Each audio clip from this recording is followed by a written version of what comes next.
newsletter. Make 2024 the year you break away from the chain stores and join us here at Adams Drugs. We value your business and want to provide you the best customer service at the lowest possible price.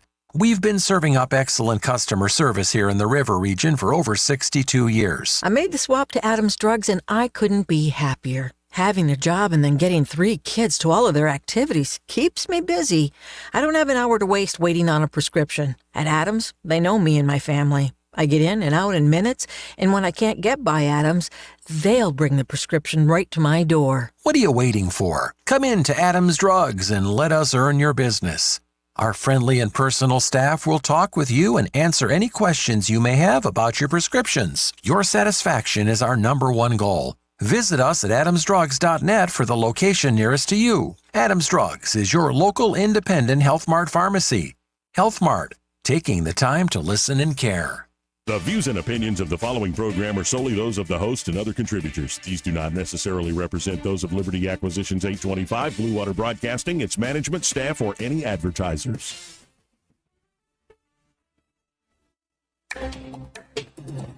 It's time for Montgomery's Conversational Radio Show. It's news and views on News Talk 93.1 FM. To join the conversation, call 272-9228.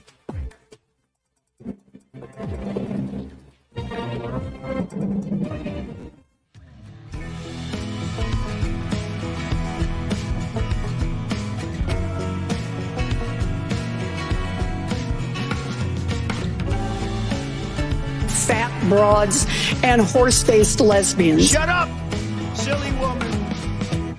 Joey Clark. Welcome into News and Views in the afternoon. I'm your host, Joey Clark. In the studio, we also have Eddie Bader. How you doing, Eddie? Wonderful. How are you doing today, Joey? Doing quite well. Also in the studio, it's become a Friday tradition. We have the one, the only Craig Monger, 1819 News. Hey, Craig. Hi. And, well, there's plenty to get to today, gentlemen. But I kind of want to start with something stupid. Because this, I think, will set the table. It's not news. It has nothing to do with the news. It just has to do with it's Friday, and I'm tired of all the nasty and negative politics that come our way every day. So occasionally, you just have to laugh. And I don't know about you, gentlemen, but I find this particular type of humor juvenile and yet absolutely hilarious. Near Let's lunch listen and in I know together. you're well, it was the salmon. Sometimes you just get a wrong piece of salmon. Was that you? Well, I don't see anybody else in here who's going to be doing it. Excuse me. But you can show it. I don't care. I just don't care anymore. These things don't bother me. All right, well then we'll start now, then we'll begin. Did you hear the starter pistol? Keep your ears open. All right, now we'll begin. Talking with Leslie Nielsen. Yes. Plays the president. Yes. What's different about you and the real president? Nothing, just maybe one or two things. So stupid. It is. Right. It is so stupid. But he's winning the Reels or TikTok or whatever these short videos are. Leslie Nielsen, some of those clips from Naked Gun in particular, they're genius comedy bits in like 30 seconds. It was some of the best that American humor had to offer. Whatever happened to American comedy, too? I mean, like, the comic scene, stand-up comedy scene still pretty strong. But when's the last time there's been, like, a great comedic movie that came out? It's been a minute. It's been a while. Yeah. I mean, you have to thank Mel Brooks to me and Leslie Nielsen are the gold standard. Well, and I haven't revisited some of the ones that were coming out when I was in college too much. Well, I did rewatch Forgetting Sarah Marshall, and I thought it held up. I thought that movie. I completely disagree. You don't like that movie? I do not like it. Oh. I think that. Gosh, what's the director of that movie? I know Jason Segel pretty much wrote it, but is it Apatow? Yeah, Apatow. I was thinking of. It may not be him, but to me, Judd Apatow is single-handedly responsible for ruining American comedy movies. Okay. Because it took a shift into just how crass and vulgar can people be. The Seth Rogen type films that, I mean, like 40-Year-Old Virgin, funny. Yeah, I'll definitely. grant you that. But then after that, it just sort of took a wrong turn. Well, and that's what I was getting at is that I imagine the last time I really watched, say, Superbad, I was much younger than I am now. And so I wonder if I watch it right now, would I still find it funny? I mean, there'd probably be aspects of it for nostalgia's sake. Well, I think you might find it funny in the same way that we found the previous clip funny, is because it's so juvenile. Right. And because we were all, that to way. a certain extent, that juvenile when we were in high school. We didn't have any idea about how anything What do you worked. mean, were? Yeah. I still am. I absolutely still am. But I like Forgetting Sarah Marshall because it just has a good cast dynamic, and it's rare that you get a rom-com that's male-centered. And I like flipping that script a little bit. But yeah, I can't think of any like modern, like there's been some movies that Oppenheimer was great. I thought the sequel to Dune was fantastic. I have yet to see Dune because Very I good. refuse to go to movie theaters. So I have to always wait until something comes out. But I'm really looking forward to seeing this. But you saw part one. Oh, I did. I'm planning on rewatching it with the missus when it's about to come to where we can rent or buy it, so we can go one to the other. Because the thing is, I know what's going to happen, but the setup. Number one was essentially just one long preview of what's coming. It was a lot of setups, Right. and so it can seem sort of. I think a lot of people found it monotonous. But I'm just looking forward to what's happening next. And I found like Taika Waititi's the first Thor movie that they came out with, but it was more still a Marvel movie with a lot of funny in it. And then the next one was all right. But yeah, I'm trying to grope for any particular comedy movie. If you had to do a classic, Eddie, what would you throw on? Oh, Blazing Saddles to me. Blazing I Saddles? was Yeah, literally doesn't just get about any to say the better. same Yeah, thing. just to me that's. And the age that I saw that, and I was like, "Holy crap, we can talk and laugh about this, and this is funny." Oh yeah. Well, and there's a whole genre of YouTube video where it's usually young black couples watching Blazing Saddles together for the first time, and it's amazing.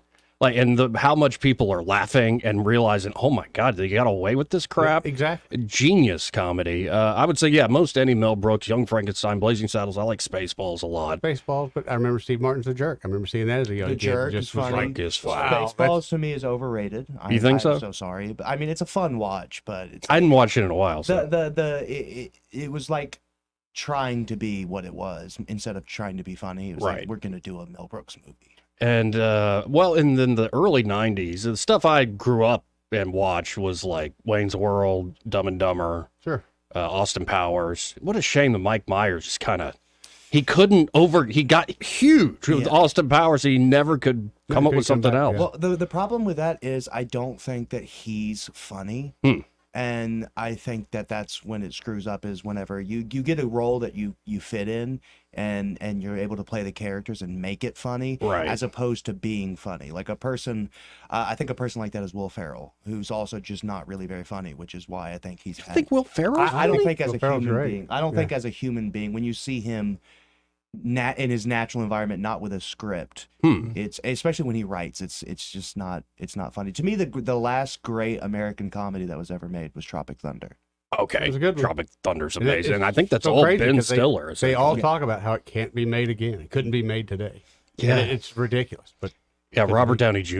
in oh, it's blackface. hysterical. By the way, did you guys try to watch the new Roadhouse? No, but I've heard nothing but I'm not terrible things. interested. So atrociously awful. Really? Like it's Yeah. one of the worst movies I've ever seen. Ooh, wow. Yeah, I mean the original one. Well, I saw a post that somebody said, "Why are we continuing to crap on Swayze's legacy with all these remakes?" And I'm like, "Well, I'm not really somebody who stumps for Patrick Swayze. I was, I guess, too young. All his movies were more big when I was a kid."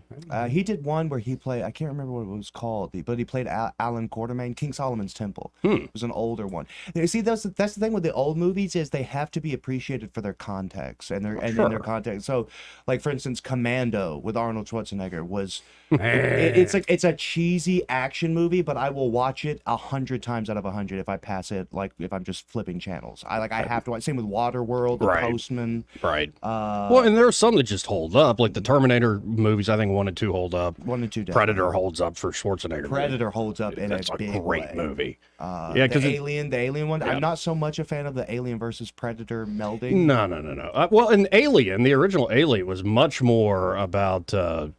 It's more a horror movie, like Shock, and then Aliens. I guess it's the James Cameron one is more your action '80s movie. Both I think are great. And then I think the Prometheus prequels. What was the one that was after Prometheus? Oh, I know what you're talking about. The second one. I think those are fantastic. Yeah, I like those a lot. I like the lore of those. Oh yeah. And but yeah, I mean, there's been what happened with American movies. I think is it got overwhelmed by the Marvel scene, and there hasn't really been a lot of things to sort of keep it because they've since gone off the rails. This newest phase of Marvel is atrocious. Well, and I would say, because I remember going to the theater when I was in tail end of high school, watching with my dad the first Iron Man, and I think that movie still very much holds up. Agreed. Yeah. And the first Captain America is still pretty daggone good. But then you really have to thank the Russo brothers for making the arc, because it started to get off the rails even in that first arc. But there are a lot of just fantastic movies, and you're right. Now they've got all the special effects and money in the world. They're visually stimulating, I suppose. Like the new, say, Doctor Strange was visually kind of interesting. But, like, where's the plot? Where are we going with any of this? Well, what's your thoughts on, like, the Deadpool? Now, I'm excited for Deadpool. Are you? Yeah. I've because watched a couple, but... Well, because I've always liked the Deadpool, like, breaking the fourth wall, that sort of... Right. Ryan Reynolds has always cracked me up. So yeah, maybe Deadpool's one of the last ones that really made me laugh, and I'm looking forward to the one with Hugh Jackman as Wolverine coming back and all that. Yeah, I'm looking, but it gives the second Deadpool kind of did what I said with Spaceball.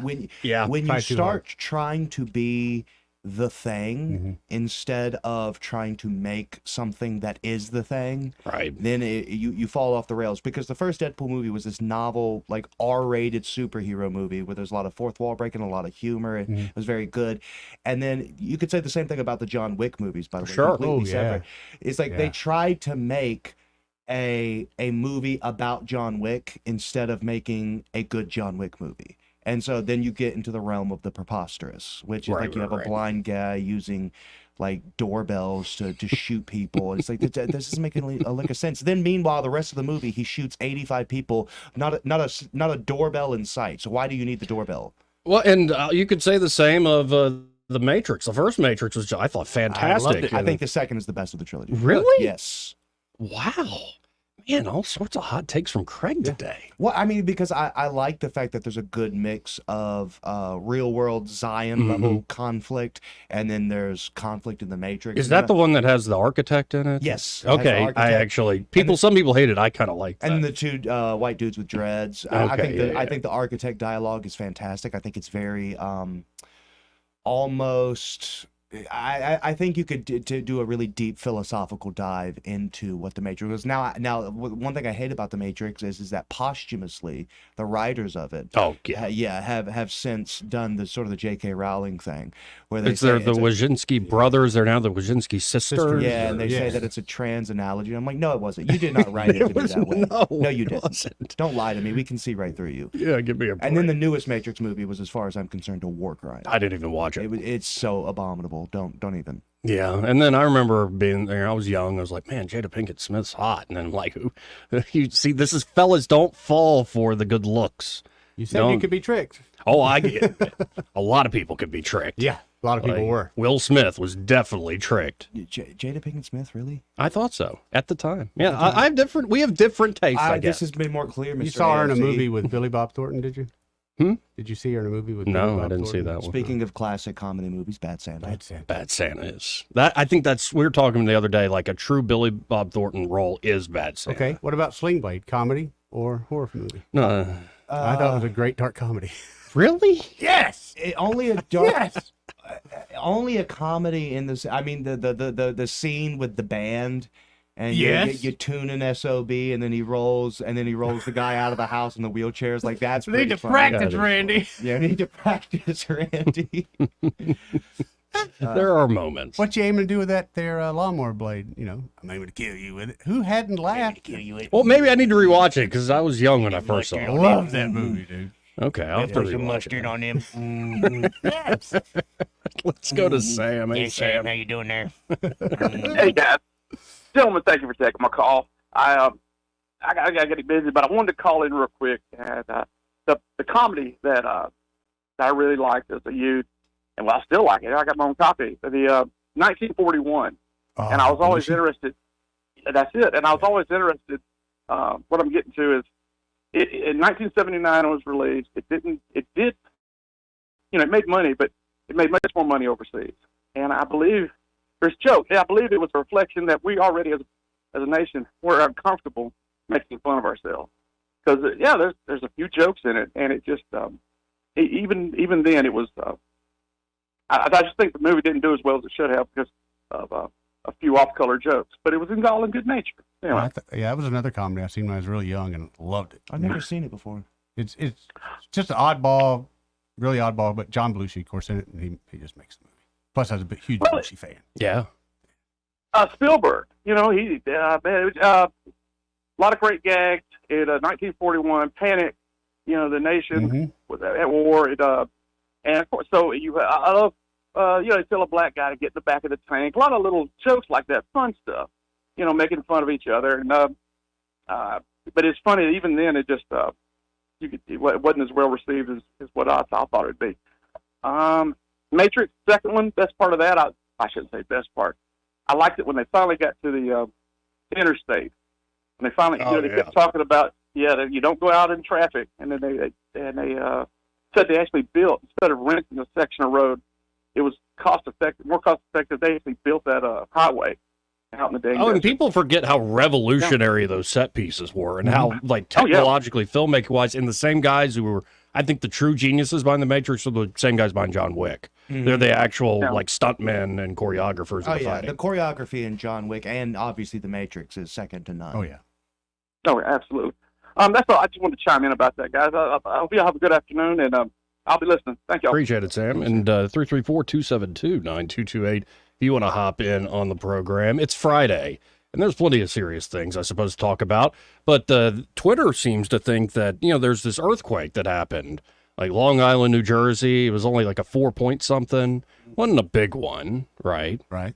But there's everybody online speculating, and my favorite theory is that Christie had too many donuts last night and started walking around. Rolled out of bed. Yeah, good old Christie. I was watching some things, some people that were live when the earthquake happened, and they were very panicking. And to me, I was just like, "That's child's play." Right. I went through an 8.0 in China. You did? How was that? Frightening. The single most terrifying experience of my life. Wow. Is it interesting because I was actually at that point, it was in 2008. How old would I be in 2008? Like 13? Yeah, 13. Yeah. And so I was already smoking at the time. And it was at that. You're in China, of course. Yeah, and it was at that phase whenever you still got a little lightheaded buzz whenever you had a cigarette. Oh, So I sure. went outside. I was Yeah. supposed to be grabbing Snickers bars for the family. Mhm. And I smoked a cigarette, had a nice little head buzz, jumped off of this little platform area, and I hit the ground. And the combination of the buzz and then the impact, I started getting very shaky, and I thought, man, I just knocked something loose in my brain. Oh, no. And it was just loud. It was this ringing, and then I realized, oh, it wasn't ringing. It was the air conditioning units, because it was on 18-floor apartment buildings, just surrounded by 18-floor apartment buildings. This huge complex, and I realized it was the air conditioning units rattling in their cages. That's what the noise was. And I bolted back inside and ran upstairs. The security guard was trying to grab me, but I'm like, no, I had several foster sisters upstairs and an uncle who was there who was having probably the worst time I've ever seen because of the Chinese food. He was ready to die already. Oh, He was just parked on in the restroom. And so he had to deal with that in a I'm nauseous and throwing up. It's coming out both ways, and now an earthquake, an 8.0 is happening. Yeah, that night we had to sleep outside, and we gave my parents and my grandparents the tents, and so my brother and I had to sleep under and it started raining, and it was cold. So I didn't sleep that well, and plus you're just waiting. There was a few aftershocks. I'm going to ask you about aftershocks. Well, aftershocks happened for months and months, to the point where we'd be inside on the 6th floor, and there was just Kind of an look at each aftershock would other. happen, and we just keep eating. Somebody needs to make like a movie or a graphic novel about your life. It would be graphic. This is what I mean. Well, the worst It's like, part, it's the crazy. worst part about the earthquake was the relief work that we did afterwards, going into because there's some places in China that are still stuck in the 17th century, like no joke, and then there's some pretty poor areas on the outskirts of the city that we lived. And the best that the Chinese Communist Party could do as far as assistance is they would send military people to spray the rubble with, I don't know what it was, but just to keep the smell of carrion down, and it didn't help at all. And there was a moment that I remember clear as day. I'll never forget this. We were in this giant encampment. We'd bring bricks for them to build kitchens and outhouses and stuff like that, and tents and whatever. And the best that they could do is they could line up and put this giant megaphone in the air on a pole in this giant encampment full of people. And the best that they could do was, as soon as they identified people, they'd read out their names. So you'd hear a name. A couple minutes go, a name. Couple minutes go, a name. And every once in a while, when you would hear a name, you would hear wailing that I cannot describe coming in the distance. And I will remember this one particular woman. She was walking around with a picture of her son, and she started wailing after they read a name. And I will remember her face and the sound that she made till the day that I die. Sorry. I know you said it's Friday and we're keeping it light. Yeah, you know. Near lunch, and I know you're a little. Well, it was the salmon. Sometimes you just get a wrong piece of salmon. Let's go to Eric the dog. Hey, Eric. Hola, Eric. You guys go from talking about fart jokes and blazing saddles to people, dying in mass tragedies, which I guess I can appreciate. Welcome to the United States, I reckon.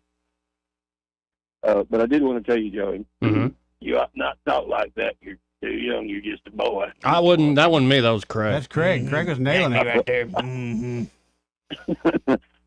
I put some gas in it. Yes. Ain't got no gas in it. Some people call it sling blade. I call it a gas blade. Right. How is that not a comedy? So you'd think, we reported yesterday that Trump's apparently going to pick his VP apprentice style with like actual footage, and they have to do things. You gotta do stuff. He should throw in some folks just for comedic effect, like get Billy Bob Thornton, like pay him a mill to put on the Sling Blade character again, and No, bring back Gary if you do Billy Busey. Bob Thornton, Yes. If you do Billy Bob Thornton, you either got to do Bad Santa or Monsters Ball. I mean, Monsters Ball. Yeah. No, but that's Halle Berry. Halle Berry, that's who that was. Racist. How's it? Well, I mean, They all look alike. You Young don't black like women. races when I include other people. They were hot. Well, I What are you mean, going to call Mom's Dana gonna be White, done Joe again, Rogan right? next? That's not the same guy. I couldn't finish that clip. I couldn't do it. It was so uncomfortable. Well, I don't know what to say, but I just heard y'all doing impressions of movies that I think are hilarious, and that's shouldn't funny. have killed my favorite brother. line from You just a little fella. he's funny. Mm-hmm. He's funny, not funny, haha, but funny gay. Yeah, that's a line. Right. How is that not comedy? That He's is from the nervous hospital. so gay. Do you know what that means? Yeah, haha, funny, haha, queer, funny. Mm-hmm. Oh, goodness. Eric, appreciate the call, man. All right, y'all. See you, buddy. 272-9228. Hey, this part of the program brought to you by Pest Pro Services. And there at Pest Pro Services, Ashley and that fantastic team are ready to help you out with any of your potential pest control needs. Spring is sprung. Right. So everything's coming alive. It could be you got a big fire ant problem on your land, or it could be you find a massive wasp nest that's going to take a little more than you just getting out of swatter. Right. Or it could be that you're worried about the mosquitoes. Like you've dealt with them before. You tried lighting candles. You tried spraying grandma with off to enjoy the backyard after a nice meal with the family. But you realize, none of that stuff really works that well. And you just had Pest Pro treat Yes, I your did. yard for mosquitoes, and you found it very effective. Yes, I did. We did see some mosquitoes at first, like a couple every day, but they always looked dazed and confused. We were out there every Right. night for a week straight, and none of us got bit. And again, this is like right on the water with a bunch of forest we're in the middle around of it. the woods, yeah. So Yeah, we're so in it should be. mosquito haven. Yeah. Wow. So if they can do it that well in the middle of mosquito haven, imagine what they can do for your yard. Well, and then of course they can do a free termite inspection. You got to ask them, can you come out and do a termite inspection? And they'll show up and get the job done. And it's better to get termite treatment done early before you ever have to pay for termite repairs. Homeowners insurance doesn't cover either. Right. So might as well pay for the much cheaper option of treatment. better to do a little bit of preventative maintenance You bet. in that regard. So call up Pest Pro today, 265-9990. That's 265-9990. Or you can always go to ppsriverregion.com or just search Pest Pro Services on the Book of Faces. When you want to know, call a pro, Pest Pro Services. And be sure to tell Ashley and that great team that, well, Joey and Eddie, those idiots on the radio, sent you. He may not know whether he's coming or going, but whether you're going to work or coming home, Greg Budell is there. Mornings, 6 till 9, and afternoons, 3 till 6. Only on News Talk 93.1 FM, WACV. Hi there, I'm Kim Williams with Alabama Home Mortgage. For years, I've been asking you to call me at Alabama Home Mortgage because there is a difference in mortgage companies. When you call Alabama Home Mortgage, from the moment we pick up the phone, you will hear the difference. We are passionate about what we do. To us, you're not just another applicant. When you call on us, you are trusting that we have your best interest at heart, and we do. We treat our customers like family, and that's why our customers turn into family, coming back to us time and time again. We know you have many options when it comes to mortgage financing, and we appreciate the opportunity to earn your business. We are excited to hear from you. Give Alabama Home Mortgage a call at 567-4223. That's 567-4223. Or visit us online at myalabamahomemortgage.com to complete an application on your time. Our passion is just one difference that sets us apart from the rest. It's not just a slogan. Call Alabama Home Mortgage because, folks, there is a difference in mortgage companies. NMLS 1586-368, Equal Housing Lender. This is your roving reporter, and today I am talking with an elk. Hey man, Mr. Elk, I was just wondering, what do elk do to take care of their money? Well, like most smart folks, we call David Ernest. You mean Alabama's most favorite asset preservationist? That's him, man. We call him up at 334-279-7431 or 205-479-0839. I see. Yes, he is our preferred money man. The money man with the money plan. You've been paying attention. Well, could you give us those numbers one more time? 334-279-7431 or 205-479-0839. And I just want to try to give you a heads up, man. Oh, what's that? I'm not an elk. Not an elk, huh? Well, then, pray tell, what are you? Knights of Columbus.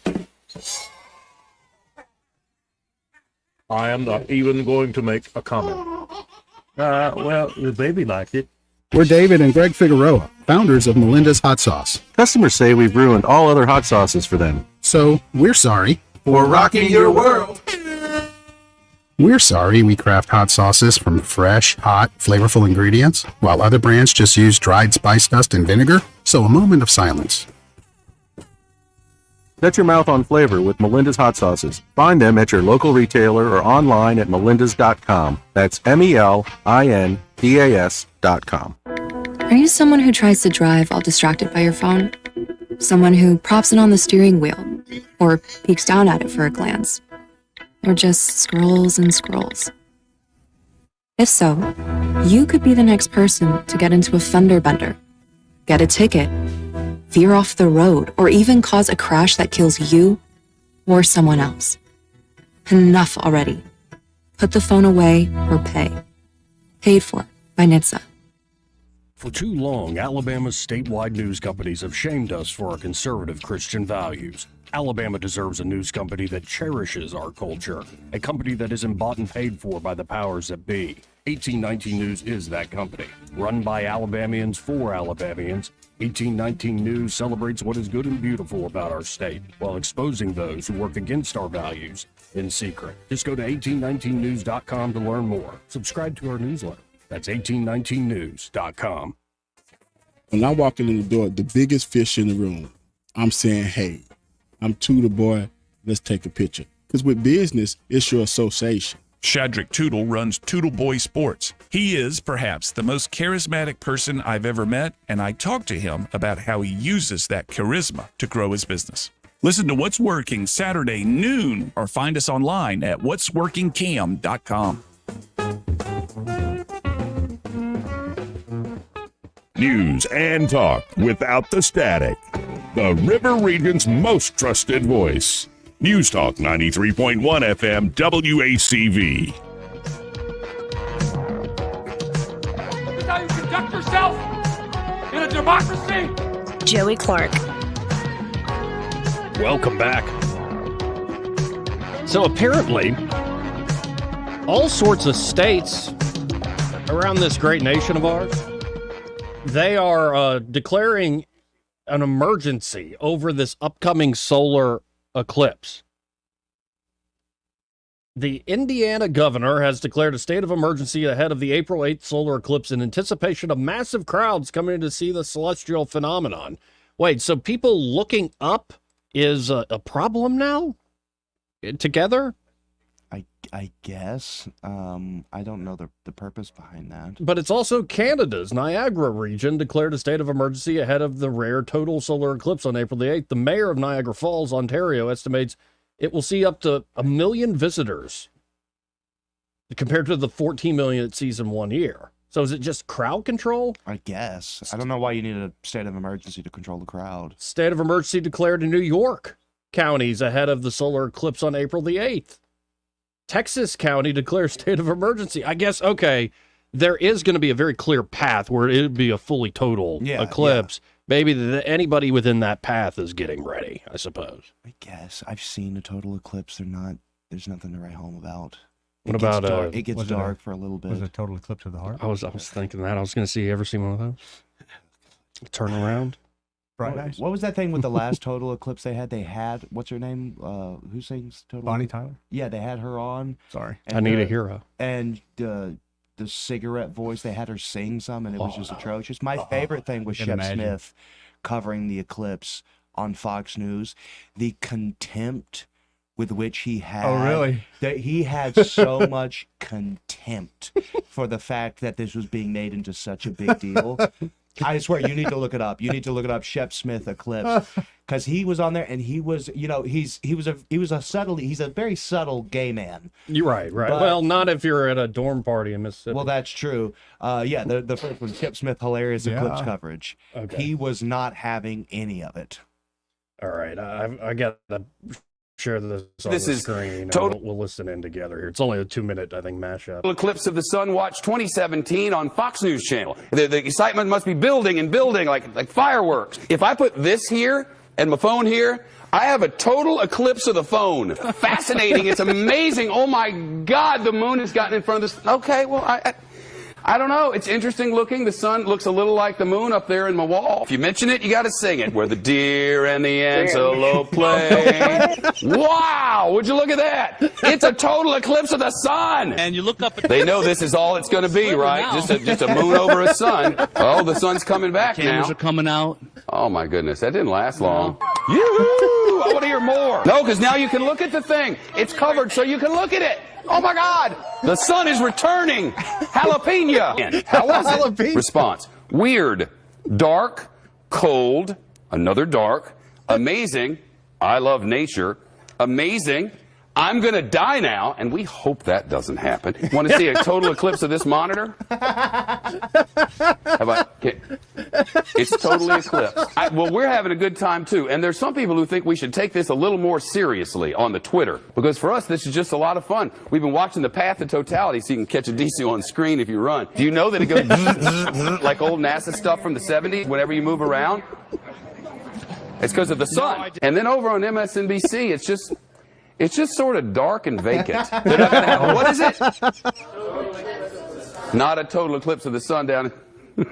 The sun is 400 times larger than the moon. But the sun is 400 times farther away from us than the moon, which works together nicely. So here it's a little darker than usual, but it's not like dark. According to one legend from ancient China, people were scared that a dragon might eat the sun, which it's always something to consider. Great suggestion, Greg. Wow. I remember watching that live and being like, yep, that's exactly how I feel about it. Because I was in China when it happened, and I don't know if you've ever been anywhere near China, especially in a city area. I didn't see the sun physically for years. Oh, wow. The smog. Like, okay.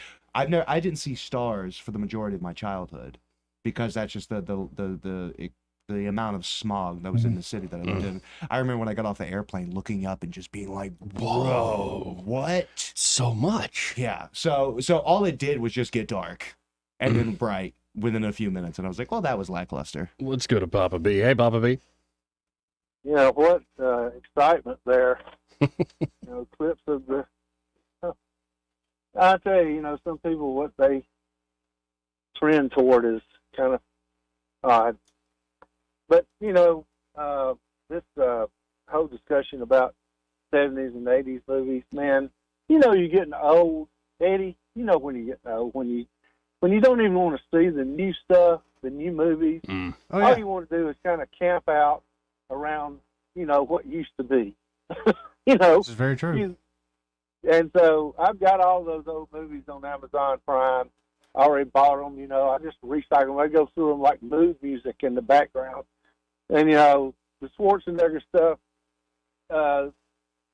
Predator, Twins. I love that kind of stuff. Twins. That's a good one. Yeah, all of them, just funny kind of and entertaining. Oh, get to the chopper! Yeah, do it now. I'm here, kill you. Who is your daddy and what does he do? Who is your daddy and what does he do? It's just, that. So that's kind of a peek into my life. Yeah, all I do is I recycle. That's the reason I don't look at the network news or network TV anymore, even the cable TV. I just sit there and play my, top list on Amazon Prime pretty much. That's what I do. Yeah. No, I'm getting there. I still will watch new things, but I'm definitely getting to the point where there are some mainstays that I'd rather repeat one of those and go see the big new thing. Yeah, I mean, I tried to get into the Dune thing. I liked them okay, but I don't know. Just not really my type of sci-fi. But anyway, things like that. But interesting. I love it. Leslie Nielsen, he's the airplane. Yeah. Oh, yeah. Naked Don't call Gun. me Shirley. Whatever. What was it? Don't call me Shirley. Is that what he said? Yeah, and then what's the one I keep seeing on YouTube Shorts is like a midget at a urinal. I had to stay on my toes. It's like surely you can't be funny, serious. that I am serious. No, Don't call me Shirley. Shirley. Yeah, and don't call me Shirley. That's it. The speaking jive part. Oh, yeah. I cannot watch that without belly laughing uncontrollably. It's just that deadpan humor. It will never get old. Nope. Awesome. Well, anyway, all right, guys. And one thing, if I missed it on the last call when I called in last hour, just let me make sure I say it right. Mm-hmm. The devil loses. We win every time.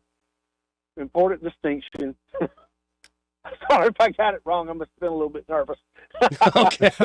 They say the opposite? Like Hail Satan or something? Right. That's what I was wondering. I don't know. I might have. Just a correction there. You got to say that one right. It's like the Christmas Critters All right, episode. I appreciate it, Papa B. 272-9228.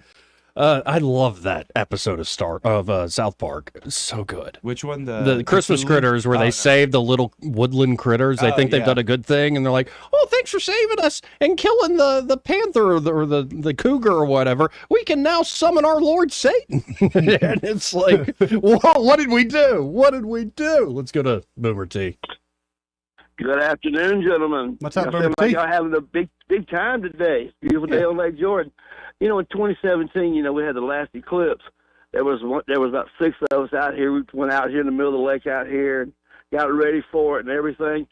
And I'd say within about 5 minutes or less, just before it started going across, fish were jumping all over the boat. Not all over the boat, but they were jumping up and down the lake. The birds were already starting to go to nesting. They were already trying to roost somewhere. It was totally a different kind of atmosphere on the water. So, everywhere you're at, it's going to be some kind of different. But, you guys, you're missing one of the greatest movies of all time. What's that? Porky's. Porky's. Honestly, I don't remember it. I kind of... You should go back and watch that. Remember Porky's. You have to I remember the go back people. to Yeah, there's a people in it. Yeah, okay. Yeah, That's about it. Yes.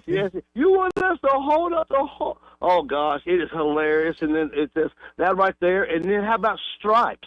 Stripes a great movie. Stripes is another good movie, man. I mean, there's so many, and I don't like the other guy that called a while ago. Yeah, I'm old. I sure am. I don't care. I like watching my old movies. I like watching old gangster movies, because movies nowadays are so fake, so dramatic. Just everything's just wrong about movies anymore. So I kind of like the old movies though. But guys, I appreciate y'all listening to me, and I'm having a great day sitting out here and listening to y'all, and y'all have brightened up my Friday today. I want y'all to know that. Well, thank you. To get darker. That's almost eclipse. Yeah, that's right. That's exactly right. Anyway, guys, y'all have a great weekend, folks. If you go, like I said, if you get a chance, get out there this weekend, go see the Airplane show. Yeah. If not, go to Wilson. Hey, I got another little tidbit for you. Mm-hmm. If you do yourself a favor and go to Prowl with the Cooter's Farm up on top of the hill up there, you'll get to go to the Wilson Pickett Festival, and you'll get to see the air show. Boom! It's a good Two spot to watch for the it. price of one. Two for the price of one. Guys, y'all have a great day. God bless y'all, and God bless America. Keep on trumping. See you, Boomer T. Thank you, Boomer T. Man, that guy, he's been calling this station for years, and he's always got that energy to him. He's also got really good barbecue. Yeah, he does. Dude. Yeah. Is he still doing the thing where he'll, like, on the lake, like, Got the ice sell cream stuff? boat last year. I'm hoping he expands that this year. Okay. Yeah, and we had the ladies on who organized the Wilson Pickett Festival, and sounds like a great time. Get out there, folks. Let's go to east of the Rockies. Hey, East. Hey, very quickly, the movie Airplane had Lloyd Bridges in it, of course. Yeah. And I just read an article where his son said that he was very annoyed by teenagers coming up to him in airports and different places saying, "Hey, let's go sniff glue." Quit sniffing glue. Picked the wrong week to quit sniffing glue. You ever seen a grown man naked? Yeah. Yes. Well, I think they asked that to Joey. Joey's done with that. Yeah. Yes. But, Yeah. Yeah. After the cockpit, they asked Joey. You like movies about gladiators? Hey, I'm still trying to get my head around the pumpkin pie thing, man. I don't know. Oh, yeah. But listen, you guys have a great weekend, and we'll see you on the radio next week. Thanks, East. And, there's certain scenes that funnier as I get older for some reason. Like, when I was a kid and saw, like, say, Airplane, certain things just didn't strike me as all that funny. One that now I belly laugh at is when they're going to pick up Stryker or whatever. Mm-hmm. And the golden retriever, the dog that won't leave the attendant alone, like the chauffeur. And I'm like, okay, that's freaking hilarious. How did they train the dog to do that on camera? Maybe the dog was just like that. You know what? Peanut butter. I just remembered an underrated Mel Brooks movie was Dracula Dead and Loving It. Oh my goodness, yes. I haven't seen it in so long, and I just pictured the scene where they're trying to kill one of the brides, and just the blood, the ridiculous amount of blood, and then finally Mel Brooks' character goes, I think he plays Van Helsing, he goes, okay, she's almost dead. No, anytime Mel Brooks is in one of his own movies, like I love what's in Robin Hood Men in Tights, he's the Moyle, right? Yeah. History of the World Part 1. Yeah. Oh, gosh. And then in Spaceballs. What? Stand up philosopher. Oh, I get it. Well, and I love his little cameo in Spaceballs when he's yogurt, and he's like, Spaceballs the movie, Spaceballs the flamethrower. Yeah. Kids love this one. No, just who little watched that? subtle stuff. Elon Musk. You know what I hated about Spaceballs though was the fourth wall breaking when they fast forwarded the movie and then they were there. Like I get what they were trying to do, but that scene went on for far too long. When? Where are we? But I will say I have loved seeing in like Facebook Shorts and Instagram Reels and everything the resurgence of the combing the desert scene. Yes, it's so applicable to so many situations, and the captions are always hilarious. Man, we ain't seen. How about this? Let's hit a break. All right. We said it's going to be a Friday free for all, and well, I guess we're delivering somewhat. Be right back. Want to carry News Talk in your pocket? Download the News Talk 93.1 app from the App Store.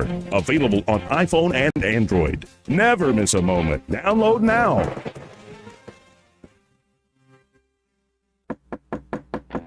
Hello, everyone. Robbie Pelt with Capital City Roofing.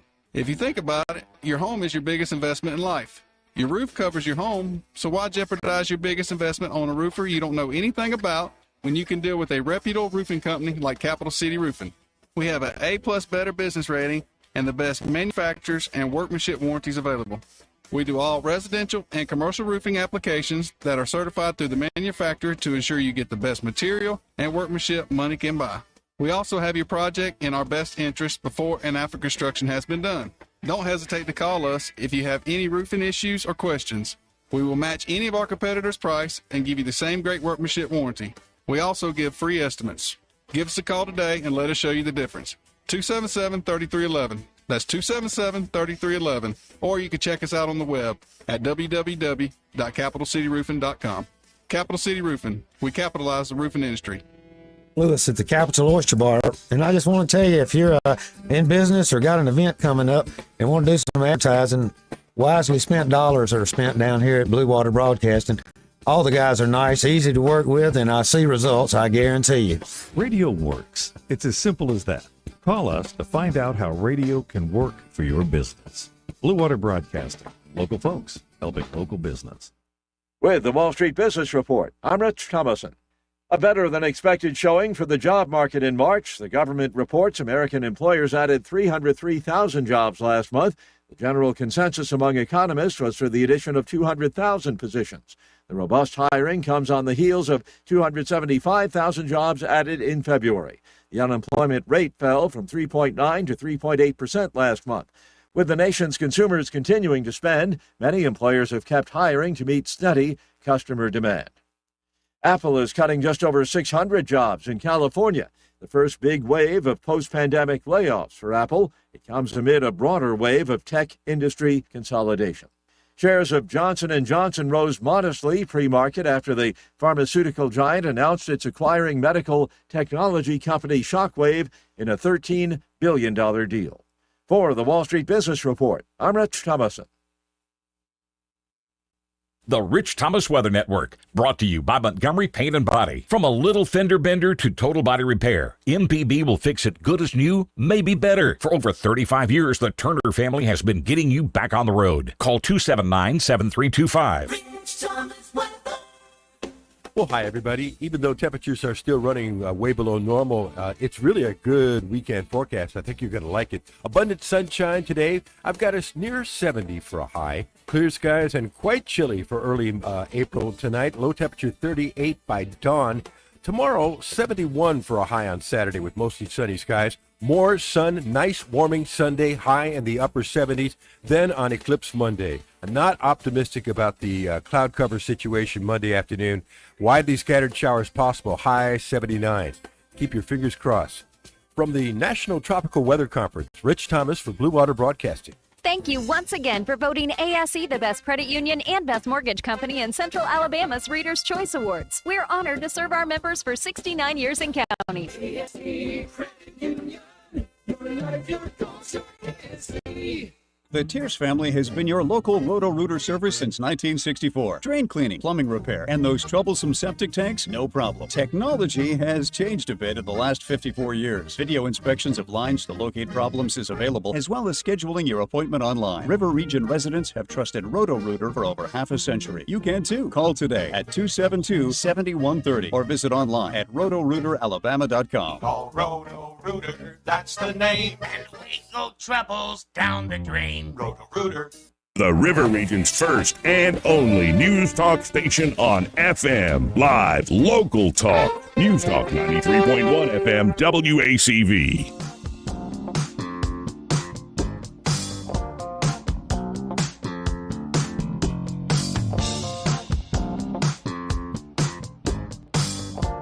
Joey Clark.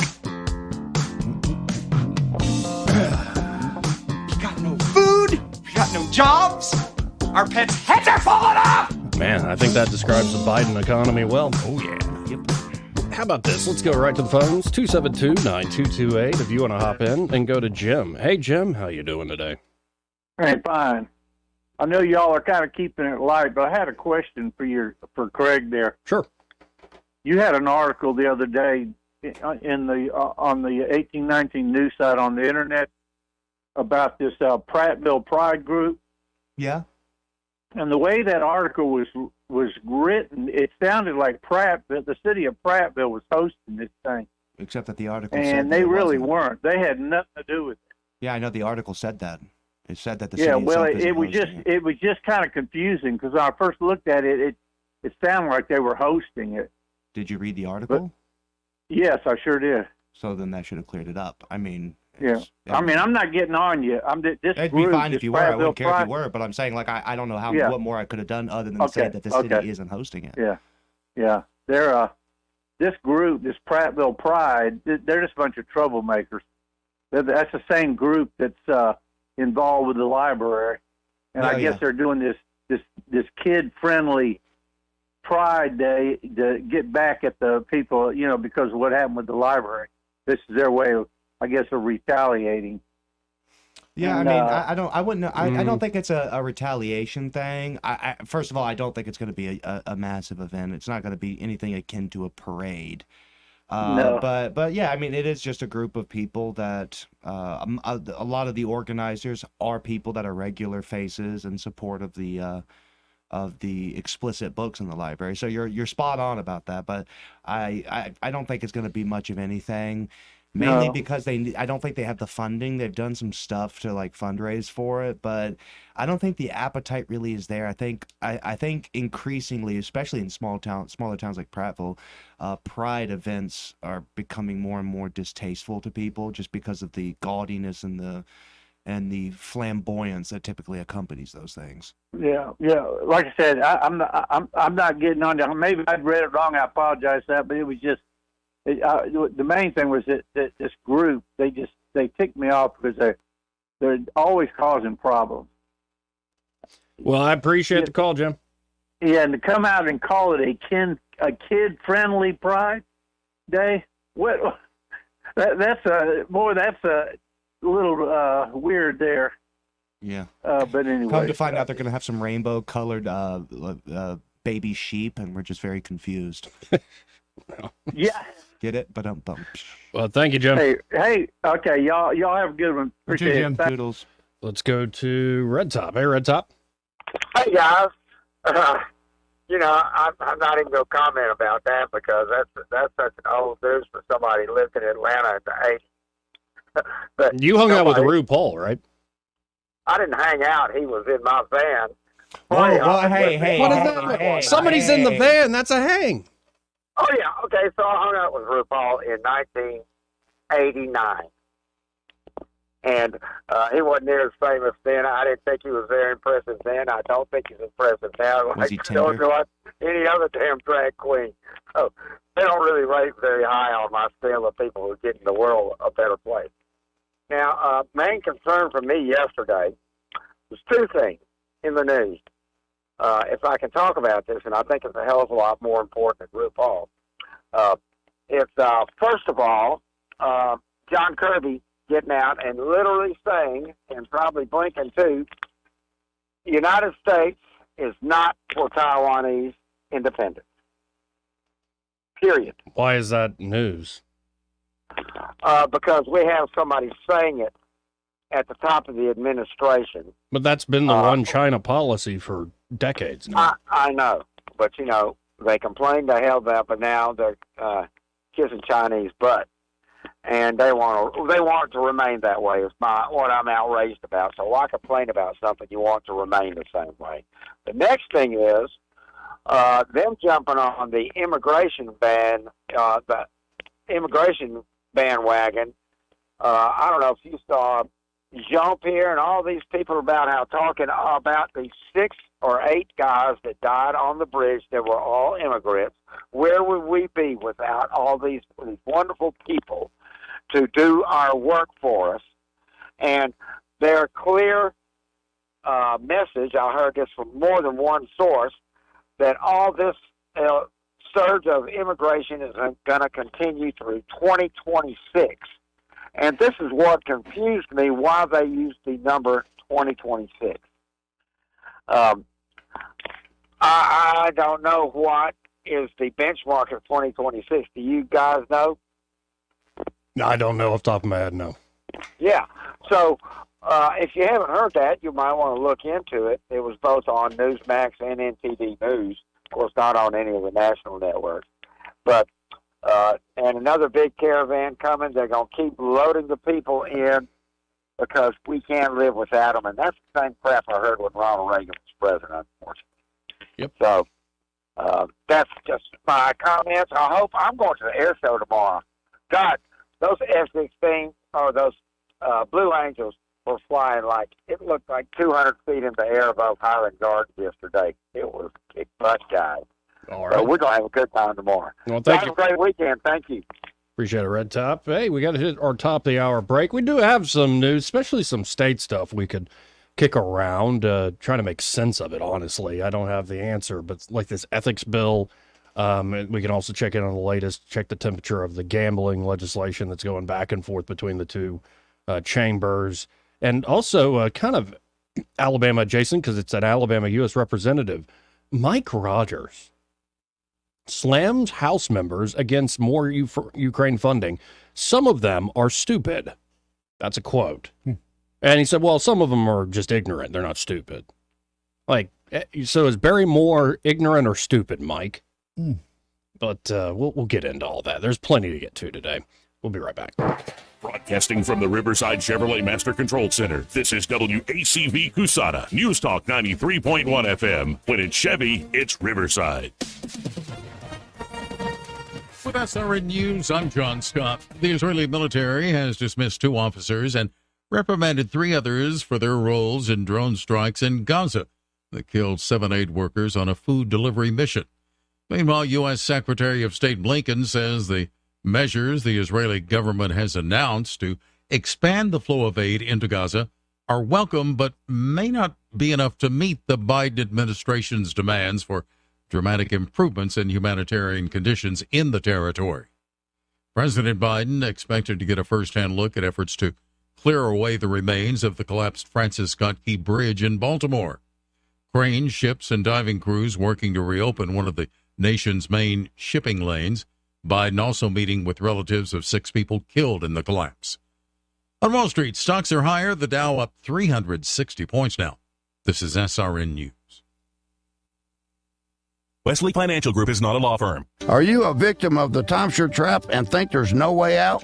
I'm Chuck McDowell, founder of Wesley Financial Group, the original timeshare cancellation expert. And I'm here to tell you that there is a way out. We've helped over 30,000 families out of financial hardship by getting them out of bad timeshares. If your timeshare agreement goes on forever, if you were told timeshares are a great investment, or your maintenance fees will never go up, you have questions, we have the answers. At Wesley Financial Group, we're dedicated to helping timeshare owners get out of their financial nightmare.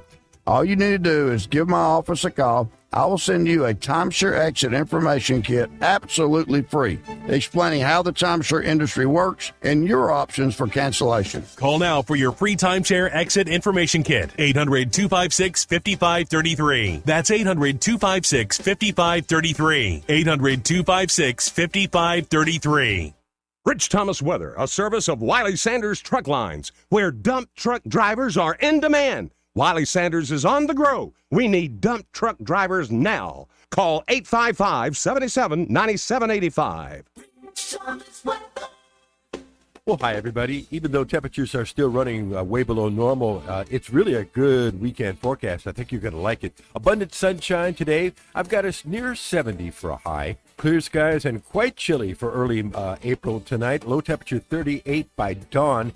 Tomorrow, 71 for a high on Saturday with mostly sunny skies. More sun, nice warming Sunday, high in the upper 70s. Then on Eclipse Monday. I'm not optimistic about the cloud cover situation Monday afternoon. Widely scattered showers possible, high 79. Keep your fingers crossed. From the National Tropical Weather Conference, Rich Thomas for Blue Water Broadcasting. For the lowest prices around on flooring and DIY flooring installation supplies, Budget Floors & More is your new best friend. Luxury vinyl plank, carpet, ceramic tile, floor installation supplies, and more with prices lower than the big box stores. Budget Floors & More, Hunter Lane across from Del Rey to Publix.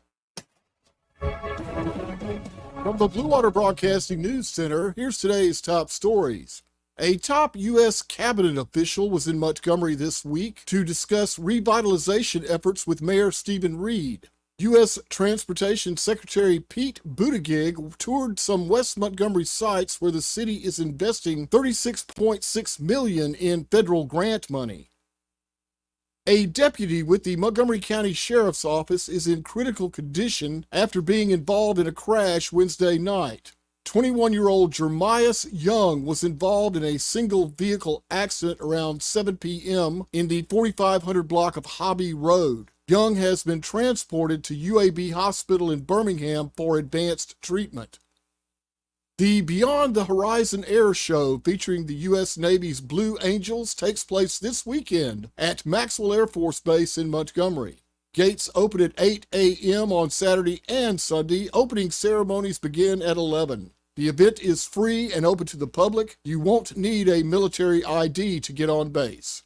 From the Blue Water Broadcasting News Center, I'm Sky Mosley. This hour of news and views is brought to you by our good friends at Alabama Home Mortgage. Alabama Home Mortgage, 567-4223. Visit them on the web at myalabamahomemortgage.com. NMLS number 1586368. An equal housing lender. Come see how you can drive a new Lexus from Lexus of Montgomery today. Drive the new 2024 Lexus ES350, now only $353 a month. Or choose the new 2023 Lexus RZ450E for only $399 a month. You can drive a new Lexus today. Visit Lexus of Montgomery, part of the Sutherland Automotive Group. VIN number RU1770744, $4,995 to assign. VIN number PE02044, $3,700 to assign. 36 months, 10K mile lease with approved credit plus tax, tag, title, duck fee. The views and opinions of the following program are solely those of the host and other contributors. These do not necessarily represent those of Liberty Acquisitions 825, Blue Water Broadcasting, its management, staff, or any advertisers.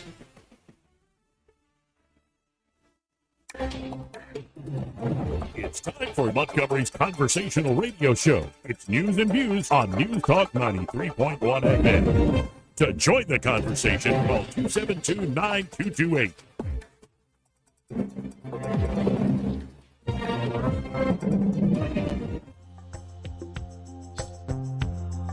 Only two things scare me, and one is nuclear war. What's the other? Excuse me? What's the other thing that scares you? Carnies. What? Circus folk. Nomads, you know. Smell like cabbage. Small hand. Joey Clark. Welcome back to News and Views in the afternoon on a Friday. 272-9228 if you want to hop in on the program. Man, the phones have been keeping you busy today, Eddie. A little bit. Yeah, just a bit. A little bit. I appreciate all the calls, folks. Now I want to get into just kind of the back and forth on this ethics bill. I would encourage folks to go to 1819 News and just listen for yourself. I'm not going to play the whole clips because it's about a 20-minute segment on Jeff Poor's show with Stan McDonald, who is currently on the Ethics Commission. And then there's about a 20-minute segment on Sean Sullivan's show. And it's excuse me, I'm forgetting his name. Thompson? Rep Thompson? Oh, the Simpson. Simpson, excuse me. Yeah. It's Representative Simpson who's the one sponsoring this bill. Correct. And it passed the House, Yes. right? So I'm listening to both these guys, and it sounded like two grown men who know the legal world a lot better than I do, but who are more like just pissing on one another. Yeah. And so it didn't create to me any daylight. It didn't help me understand what the heck is even the game here.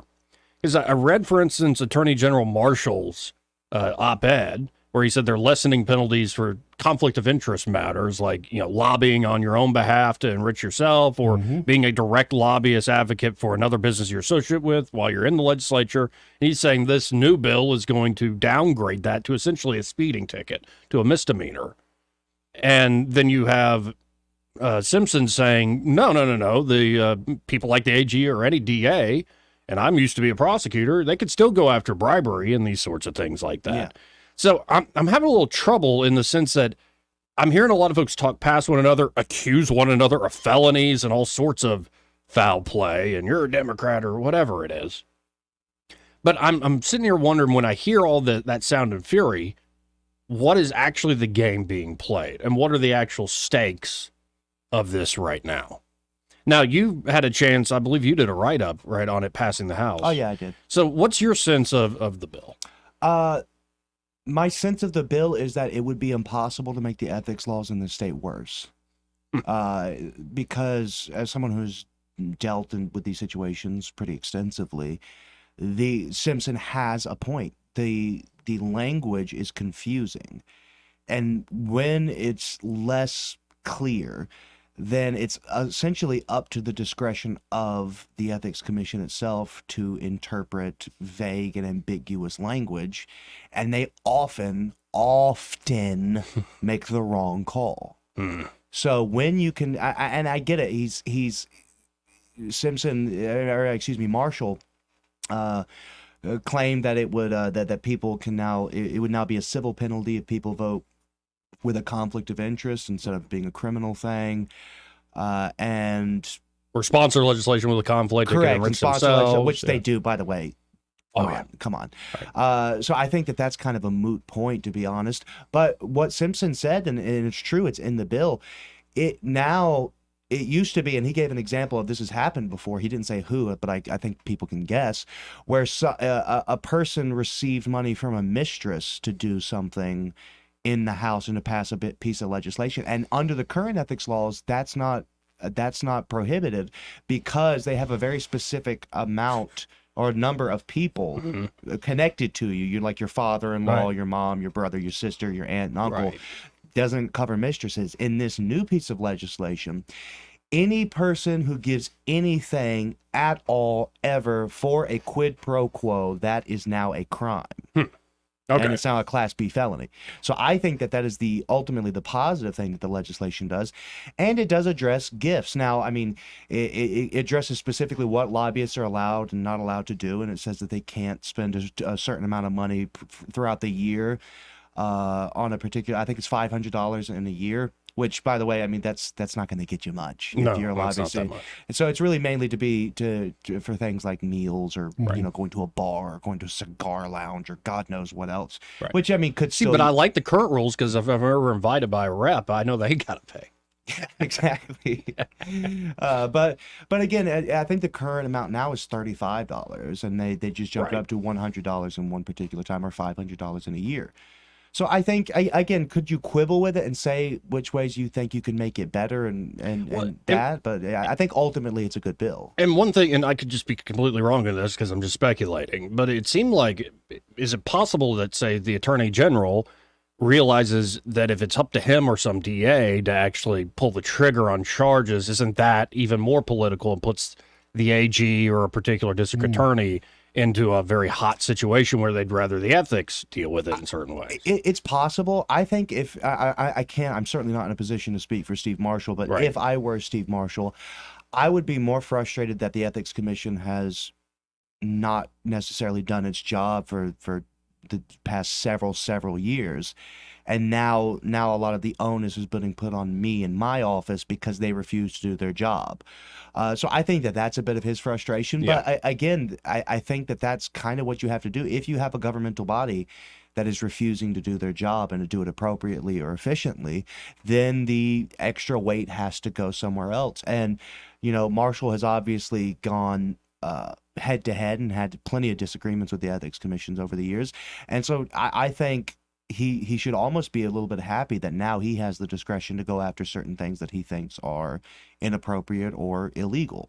But again, I go back to the fact of this new legislation says that any quid pro quo for any public official, even if I said, hey, if you vote yes on this bill, I'll give you a stick of bubble gum. I think that might be a little lower on the totem pole than actually allowed. But anything of value, anything of pecuniary or however you pronounce that word, value, that is given to a public official to secure their vote or their lobbying on anything, that is now a felony. And I think that is ultimately a good thing. So I can say, I think there are things that could have been done to make it better. But I seriously don't think that Simpson's bill makes it worse. I think it does make things better. Maybe not perfect, but better. Now, moving on to another matter the House just did. You wrote this up for 1819 News. They voted to non-concur with the gambling package the Senate put together. After all, they amended the original House legislation. It looks like Blackshear's reasoning, or one of the reasons he gave, is that it split up the revenues from gaming into three different sources. Yeah, instead of just an education lottery, which is what the comprehensive bill had, all of the lottery money going to education. That's obviously been what the people pushing the lottery, even for the past 25 years, they've wanted. They've wanted an education lottery for scholarships and et cetera. So that's definitely not the only thing They are miles and miles apart on this. Okay.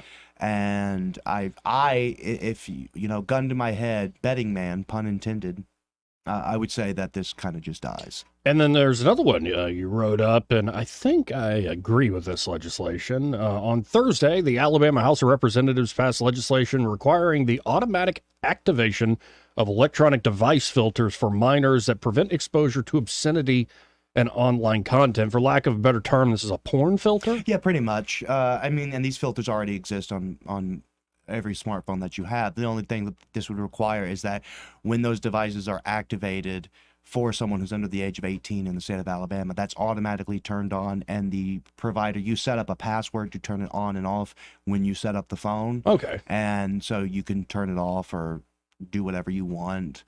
Have it to where it's available. So it's really harmless. Yeah, and it is a different day and age where it's like, you know, you show up at school and someone's like, I got a Playboy. Whereas now somebody's got a smartphone that's unlocked. Yeah, and you like, want to see an ISIS beheading? It's like, whoa, hey. Right. Yeah. Like, and the stuff that's out there is, it's horrifying. I think it's horrifying enough for an adult to see some of the stuff out there. I can't imagine a 12, 13-year-old looking at some of the stuff that's just immediately available online. Oh, yeah. You type a few words and hit go, and there it is. And actually, the Representative Napoleon Bracey, former Congressional 2, District 2 congressional candidate, he stood up and actually said that he had an issue with his daughter using a cell phone, and he mentioned having to get proper counseling because of the things that she saw. Now, I didn't include that bit in the story because I didn't, but he said it on the House floor, and I think it was a rare moment of bipartisan agreement, because he said that this is a serious problem and people have to take some kind of responsibility, and it's a completely new world that we live in. Right. I remember growing up in the wild, wild west of the internet, and you could find anything that you wanted to online, and there's some things that I really, really wish I had not seen. Right. And so I think this is ultimately going to be a good thing, because it's something that can be turned off with just entering a password. It's not a Well, and it it's not a helps restriction. parents, guardians do the restrictions. Yeah, because if it's automatic, you know, a lot of parents, God bless them, they have no idea how smartphones work. Yeah, I mean, have you ever looked at an older person trying to use a smartphone? It just looks like a chimpanzee. Kitty looks at me every day. Yeah. He watches me literally do this every day. And occasionally I had to go to him and go, Joey, I know I sound silly, but can you show me this, how this works? And I appreciate When you always just being turn friendly. down the brightness, Eddie. I really appreciate The you being speaker friendly stopped about it. working. See? It's like, see the little knobs right there on the side? Just press that knob. Play with that knob a little bit and just push it, and then there your volume's back. Thank you, Joey. You ever FaceTime a boomer, by the way, and you can like see their uvula because they have no idea how face management works. Yes, it's why I've turned FaceTime off. Yeah, it's a good idea. I don't like FaceTime. I'm 100% with you on that. It's like you don't have to put it like the phone, or the funniest thing is when someone FaceTimes you and they meant to call you and they put the phone up to their ear, and so all you have is like a tan light hue over the camera just from it being pressed against their cheek. Plus, if somebody, I'll admit to this, sometimes somebody will call me and I'm like, I need to answer this, and I'm on the toilet. And it's like, you know, there's strategic things you can do. You're like, hey, whatever, and then mute, and then, and then unmute. Here's an idea. Call you back in a minute. Yeah, well, you could do that, but it's an important call, Eddie. I mean, I've never done that talking to you. I hope not. By the way, you would not believe the amount of the powerful people that I have talked to on the phone while relieving myself. I've joked with my wife. I have joked with my wife that there is an alarm set when I'm trying to get in contact with name the important person in the state. They have a sensor built into their brain to know whenever I have gone to drop a deuce, and that is like now is the time to call Mr. Younger. I see the alarm. Or getting like right out of the shower. See the signal. Yeah. I have been pacing in my room like with the phone on mute, talking to like a sitting United States senator while I'm getting dressed. Oh Lord, is this Lindsey Graham on the phone? Stop playing with it. Okay, Stop Lindsay, it. I'll stop it. It's not just about the sex. Yeah, it's not. It really isn't. It's not just about sex. Right. Let me tell you something. You're not going to come after my district. We're going to bomb Ukraine into the next century. And that brings me to this story about Representative Rogers. Oh, no. Caleb Taylor wrote this up for 1819 News. The U.S. House of Representatives will consider additional funding to Ukraine when they return from their Easter recess. This is according to Mike Rogers. The representative here, Saxe, Alabama? Yeah. Yeah. That's an interesting name. It is. It's spelled with a K. Right. Rogers, the House Armed Services Committee chairman, said at a Montgomery Area Chamber of Commerce event on Thursday morning the additional funding could come in a supplemental funding package for Israel, Ukraine, and Taiwan. When we get back, in that package, there's going to be $60 billion for Ukraine. That's the most contentious leg of this package. It really shouldn't be, but it is. There's enormous support for Israel on the Republican side. On the Democrat side, it's not as strong. There's strong support on the left side of the Democratic Party for the Palestinians, and they don't want to give Israel anything, Rogers said to the chamber. He keeps going. There's really no problems with the Indo-Pacific portion of it. Ukraine is the sticker. Here's the problem. We have some ignorant members. They're not stupid. Well, some of them are stupid. Most of them are just ignorant about the topic. Funding for Ukraine in its war against Russia has mostly been an intra-party conflict in Congress. Yeah, because, there's the two-party system, and then there's the true uniparty. Yeah. And I heard this, and I'm like, wait, doesn't, say, Coach Tuberville in the Senate, I know he wasn't talking about the Senate, but Tuberville in the Senate, every time I've asked him in the last few months about Ukraine, he's like, they're not winning that thing. Yep. Whereas Senator Britt said she still supports lethal aid. She doesn't support doing all the pensions and stuff, maybe splitting hairs there. Right. She still supported lethal aid. By the way, this $60 billion, a lot of it does go just right plowed into the military contractors. Yeah. Which folks say, oh, this helps our industrial defense base. And I'm like, does it though? Or is this, are we spending this money in a way, are we using this money in a way that is actually making the United States stronger for actual possible conflicts down the road? Or are we just plowing money into these companies? I'd say the latter is probably the most likely. Right. So, but say Coach Tuberville, is he not getting the briefings that, say, Mike Rogers is getting? No, he's getting the briefings. To say that these are people that are ignorant is, I think, in and of itself ignorant. It's people that even people that don't have isolationist tendencies. They see the Ukraine conflict as just this giant amalgamation of stupidity mixed with avarice, and they have no interest in continuing to throw billions of dollars into a conflict where at least one side seems completely uninterested in pursuing anything resembling peace talks. And I think that's intentional because the UK specifically has intervened. Boris Johnson, the British Trump, so to speak, right? He intervened and actually got in the way of peace talks years ago when this whole thing kicked off. And how long has it been? 2 years? 2 years now. Over 2 years. Over 2 years now. We've been involved in this, and they're not winning. Ukraine's not winning. They can't win. Here's another quote from Mike Rogers at the Montgomery Chamber just yesterday. Quote, "We now have a situation where they're locked down," Rogers explained. "Russia has gone through massive casualties, as has Ukraine, but not as bad as Russia." I don't believe you, Mike. I don't. You on that. But again, it's like we can't get accurate figures with anything. We get the figures that are favorable to the side that America's supporting. Just like when you get figures of fatalities in Gaza, it's always like, well, those are Hamas numbers. It's like, well, where can we get the numbers? Right. Where should we get the numbers from? Israel? I don't think that's necessarily unbiased. Rogers goes on to say we need to do this another tranche to show that we're showing support, and Russia needs to come to the table. Zelensky needs to come to the table to reach a resolution. It'll probably be like an armistice like we had with North and South Korea. And you mean the armistice that's still going on? Right. Yeah. Right. That's a great solution right there on NATO's doorstep. Really a brilliant solution. Yeah, a permanent armistice. Mm-hmm. Thanks, Mike. Well, and I'm looking at Politico this morning, too. Ukraine is at great risk of its front lines collapsing. So, according to high-ranking Ukrainian officers, the military picture is grim, and Russian generals could find success wherever they decide to focus their upcoming offensive once the ground isn't so muddy. So, like, I guess we're going to find out. I wrote about this about a year ago, saying that I don't know. Maybe Mike Rogers, for instance, has inside information that I don't have because he's the chairman of the Armed Services Committee in the House of Representatives. I would hope he knows more than me on this. I would hope. Yeah. But to your point, you can listen to all sorts of different sources. We know for a fact, whether you cover Caesar, Napoleon, or Winston Churchill, that everybody in war lies to their own advantage. Propaganda is a huge part of a war effort. And I just know that my entire life, the United States has been at war in some fashion. Yeah. And they often would lie in some fashion. So maybe Mike Rogers is right, but Mike, I don't believe you because it's been shown time and time again, y'all will lie to us, or to put it more lightly, massage the truth in order to meet your certain goals. And I'm really at the point where I think we're very good at telling fishing stories. We're not actually good at bagging the big fish. Yeah. And it's been that way for a couple decades now. Did we all of a sudden turn a corner? Is Russia now going to fold like a cheap suit? If we just send a few more arms over there?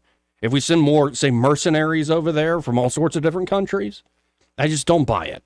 So, and that's the frustrating point. Screwing with a nuclear power, and you have been for over a decade. Right. Like what did we do? What did we do in Ukraine? We, I don't know, overthrew a democratically elected government. What was that? Whenever we keep encroaching, when NATO keeps encroaching on their doorstep, even though they were promised that that wouldn't be the case, like how often can you screw with someone before you expect some sort of reprisal? That doesn't justify the invasion, but it didn't fall out of the sky. Right. And again, it's like the United States government will meddle and they will tinker and they will screw with other countries, and then they act shocked when there's a response.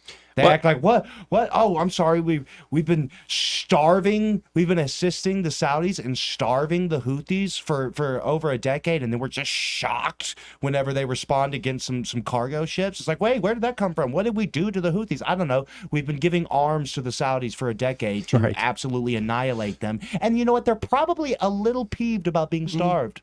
Right. And then you look up at the sky over Israel when the conflict first started, and you're like, oh, look, U.S. taxpayers and tax dollars blowing up on both sides. Yeah, exactly. It's just like, and this is the worst possible thing. It's like we're funding wars that nobody's allowed to win. So the killing just continues, stops a little bit, and then it continues, and and does it make us stronger? No, not really. It makes us weaker in two ways. One, we're overextended. Our resources are overextended. We're constantly going in debt. The money never makes sense. And secondly, we have made the world, the actions of the United States militarily have made the world a more dangerous place. Now, objectively, that's the case. And this Politico piece begins with a quote of Elon Musk saying that Moscow, even though Moscow has no chance of conquering all of Ukraine, the longer the war goes on, the more territory Russia will gain until they hit the Dnipro, the big river that breaks up east and west Ukraine. And however, if the war lasts long enough, Odessa will fall too. I think that's correct. A lot of people, last time I said this, were mocking us online. Y'all know what you're talking about. I'm like, who knows then? Who knows? But actually, that's kind of what Zelensky said in this latest ask for money. So I don't even know. I'm at the point where I don't believe a damn word they have to say. They're not, the U.S. government and the mouthpieces for the U.S. government are not trustworthy sources. We've seen that, like, when you say we're doing great in Iraq, or the reason we have to go into Iraq wasn't even true, or we're doing great in Afghanistan, and that so-called 500,000 man army you built up there, Mark Milley, is it folds like a cheap suit all of a sudden. So I just don't believe you guys anymore. I believe in defending this country. I'm not as much, especially the more I look at the world, I don't think I agree with a lot of my libertarian friends as much anymore on a lot of the moralizing about war. I'm like, I think violence sort of begets violence, and you can make all your moral statements you want. If you have somebody with a gun coming your way, it's not about an argument or a moral statement. But I think I agree with folks who say this is not realistic. We're not being prudent. And when you also check out our, say, financial situation, how some of the tools in the toolbox, the more we use them, say, let's seize those Russian assets we froze. Let's just seize them completely and give them to Ukraine. Well, that'll help world reserve status down the road, right? It seems like it's another example of how the folks that have been running the show for decades are shameless about what they've done. Like Mitch McConnell the other day saying, I got to fight the isolationist wing of my party. It's like, Mitch, it's not 1985 anymore. Right. Yeah. So, I mean, this is the nature of the game. When's the last time we've had a military strike on this country? Like, because that's what militaries are supposed to be for defending your. Just 9/11 comes to mind. But that's a terror strike. Again, that's a terror strike. And the last military strike in this country was Pearl Harbor. Right. And I think we responded with significant harshness. Yeah. I don't know. It was really, really dumb for the Japanese to do there's that. a little place called Hiroshima and Nagasaki that they took a wallop because of it. But all of the military conflicts that we've gotten involved with since have been to protect America's interests. Right. Says who? And it's always interest. It's like, because of some humanitarian problem. Well, the biggest humanitarian problem right now is North Korea. Why aren't we invading North Korea? Why aren't we bombing North Korea? And the simple question is they don't have any resources that we want. And they also have nukes. They do also have nukes, but come on. Are you telling me we couldn't strategically wipe North Korea off the face of the earth? Probably could. We probably could. But, it's just was the domino theory of Vietnam true? No, it wasn't. But all the things that's promised with Iraq, that they'll welcome back in a Hashemite king, and and it'll be this great, it'll be like Jordan, but it's Iraq, and it's none of this happened. Well, look, they're doing the same play with Russia now. They're like, oh, if he takes back Crimea, then he's going to invade Europe. Since when has he had Napoleonic ambition? Since when? You're just pulling stuff out of your ear end at this point to make your billions of spending make sense. Like, oh, he's gonna spread over all of Europe, but like he's the next Hitler. It's like, no, he just doesn't want military arms on his front doorstep the same way that we wouldn't. Right. And again, it doesn't justify the invasion, but Vladimir Putin didn't become Adolf Hitler overnight just because pundits in the United States government said so. Right. Well, we got to hit a break here. But first, as part of the program, brought to you by River Region Contracting. And there at River Region Contracting, Todd Clark and his team are ready to help you out with that roof of yours. They love to educate their customers on their roof because, you need some preventative maintenance. Isn't that the word? Oh, yeah. Yeah, it's like so many things when it comes to your home. You need to do some basic preventative maintenance. A lot of manufacturers say, especially with asphalt or metal roofs, should be 3 to 5 years for preventative maintenance every 3 to 5 years. At a bare minimum, yeah. But I would do every year, wouldn't you? I would. Especially here in Alabama with the kind of weather that we have. Oh, my goodness. And here's the great news. Yeah. At River Region Contracting, that inspection, free. Yep. Always free. And their estimates are always free if they do find an issue. And it's accurate. They show up on time. They get the job done well. They don't leave a mess. And they're insurance specialists, so they can walk you through that claims process, make it a swift and even pleasurable experience. Not something you usually associate with insurance claims. Correct. But Todd Clark and the team there at River Region Contracting are just that good. There's a reason they're called the premier roofing contractor here in the area. So call them today. That's 356-8635. 356-8635.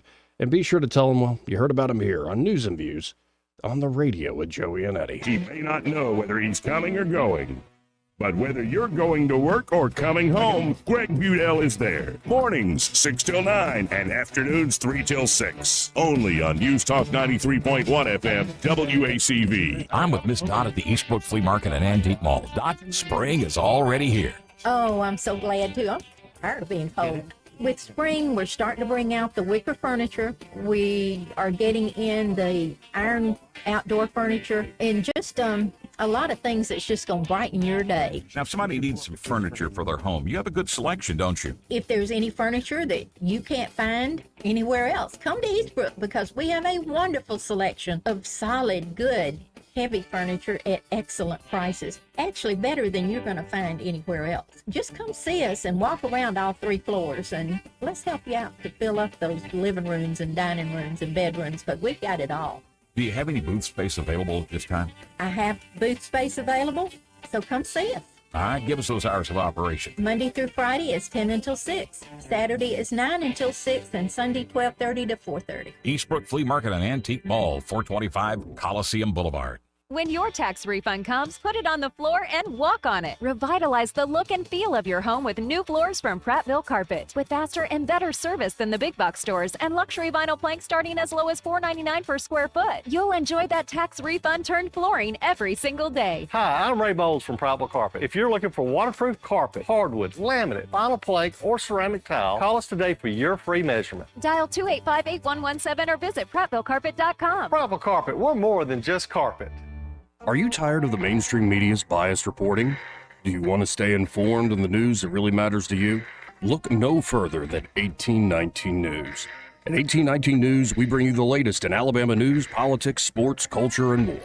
We've assembled a team of journalists with Alabama values dedicated to the truth and the truth alone. Visit us at 1819news.com today. That's 1819news.com. Subscribe to our newsletter. Honest News, Alabama Values. The Health and Wealth Show. The Health and Wealth Show. The show so nice, we said it twice.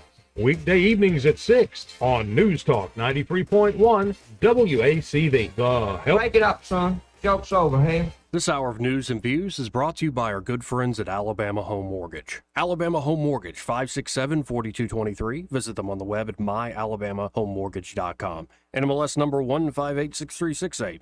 An equal housing lender. Honey, I got my bonus check today. That's great, sweetheart. Let's book that Hawaiian vacation right now. Actually, I was thinking more like an electrical upgrade for our house. What? It's not all that glamorous, but updating your home's electrical system is a great investment, enhancing its value and your safety. The panel and wiring in most older homes were not designed to meet modern demands. The experts at Crosby Electric can update your system to give you peace of mind. Sorry, honey, but I just want to feel safe in my own home.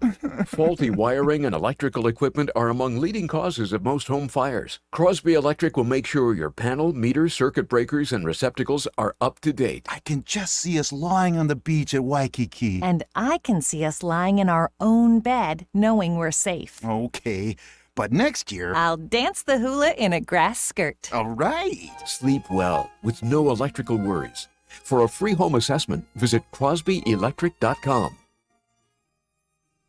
Now you can add the power of digital advertising to the #1 reach of radio. Let Blue Water's 20 years of local advertising and marketing success show you how. Grow your business with a complete suite of digital solutions, combined with the reach of the most listened to radio group in the River region. Call us or go to BlueWaterBroadcasting.com to find out how we can increase your return on investment. Blue Water Broadcasting, local folks helping local business. Weather is brought to you by the Johnny Adams Law Firm. I'm Johnny Adams with the Johnny Adams Law Firm, Alabama's personal injury law firm. Wishing you a fabulous day and a blessed evening. Stay weather alert. Well, hi, everybody. Even though temperatures are still running way below normal, it's really a good weekend forecast. I think you're going to like it. Abundant sunshine today. I've got us near 70 for a high. Clear skies and quite chilly for early April tonight. Low temperature 38 by dawn. Tomorrow, 71 for a high on Saturday with mostly sunny skies. More sun, nice warming Sunday, high in the upper 70s. Then on Eclipse Monday. I'm not optimistic about the cloud cover situation Monday afternoon. Widely scattered showers possible, high 79. Keep your fingers crossed. From the National Tropical Weather Conference, Rich Thomas for Blue Water Broadcasting.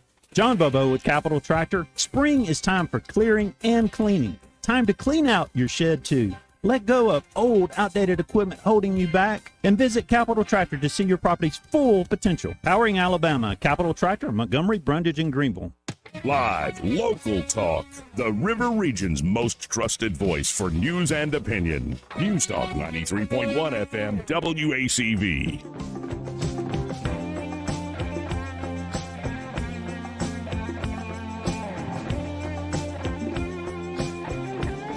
Joey Clark. Welcome back. I want to begin this segment with a bit of a heavy heart. For those of you in the Montgomery Catholic community, it's announced today officially. I knew he wasn't doing great, but I'll just read what Montgomery Catholic Preparatory School put out on Facebook. It is with great sadness that we share the passing of Coach Joe Arbin. Coach was a proud Montgomery Catholic graduate from the class of 1963. He was hired by Father Powell in 1969, and he continued to be an avid supporter of all things Montgomery Catholic since his retirement in 2011. And, I remember him so well. He was one of the fixtures there at Catholic as I was going through. And he was a bit of a stickler for the rules, and I had some, back and forth with him. But it was so funny. I'd often see him at Chappie's. When I'd sit down with Jack Campbell or my grandfather, there at Chappie's for some breakfast, Joe Arbin would be there and one of the booths across from me. And he finally looked over one day. He goes, Joey, I listen to you every day. It seems like some of those lessons actually stuck. And they did. Good. And he'll be missed. Coach Arbin, you will be missed. Let's go to Soldier Boy. Hey, Soldier Boy. Hey, Joey. Yeah. He's probably his leadership and his guidance probably kept you out of the bars and jail. Sure. Sure. You said those hard, because back in those days, I know how I was being raised, because that's the period when my parents went through that stage of raising, and you got a little more lax. Hey, I noticed one thing today. I had my car, my idiot light went on my little Telluride, right? And the next thing I know, I went over to, what is those parts store? What's it called? The big chain one? That was really nice. Advanced Auto Parts? That's it. Damn, you're good, Eddie. And guess what the guy said? First thing I said, can you help me? He goes, yeah. He says, wait a minute, are you? I'm like, am I what? He says, are you Soldier Boy? Oh, really? Damn, man. Everybody in the store looked at me like, who the hell is he, man? I said, autographs are optional and free. Well, congratulations, you're famous. No, I'm not famous. No, I'm infamous. No. You'll hate that even I don't more. know. Yep. But Joe, you're not going to believe this. He's one of the particular, he remembers Dan Morris, remembers me from Dan Morris. He loved Dan Morris's show, and he remembers Mark Montiel's show. Mm-hmm. And he didn't talk favorably about one talk show, but he did love, he's listening right now at work at Advanced Auto right now, I'm sure. Because he told me he listens to Joey and Eddie in the afternoon, every afternoon. Oh, I love hearing that. I really do. That's right. He is big fans of you. He couldn't stop talking about you. But there's one, I won't mention the show, the particular show, that's on your, Blue Water, yeah, please that don't. He did not like. Yeah, I'm not going to. Yeah. I'm just going to say it emphasizes how much better yours is. That's fair. When you separate those from the good from the bad. You know what I'm saying? You have to have a dividing line. Yeah, but just watch it. We're a team here, so. Oh, I understand that. I got a lot of team members where I work at too, but there's a couple of them not breaking bread with. Okay. Well, thank you for telling me that. Thank you.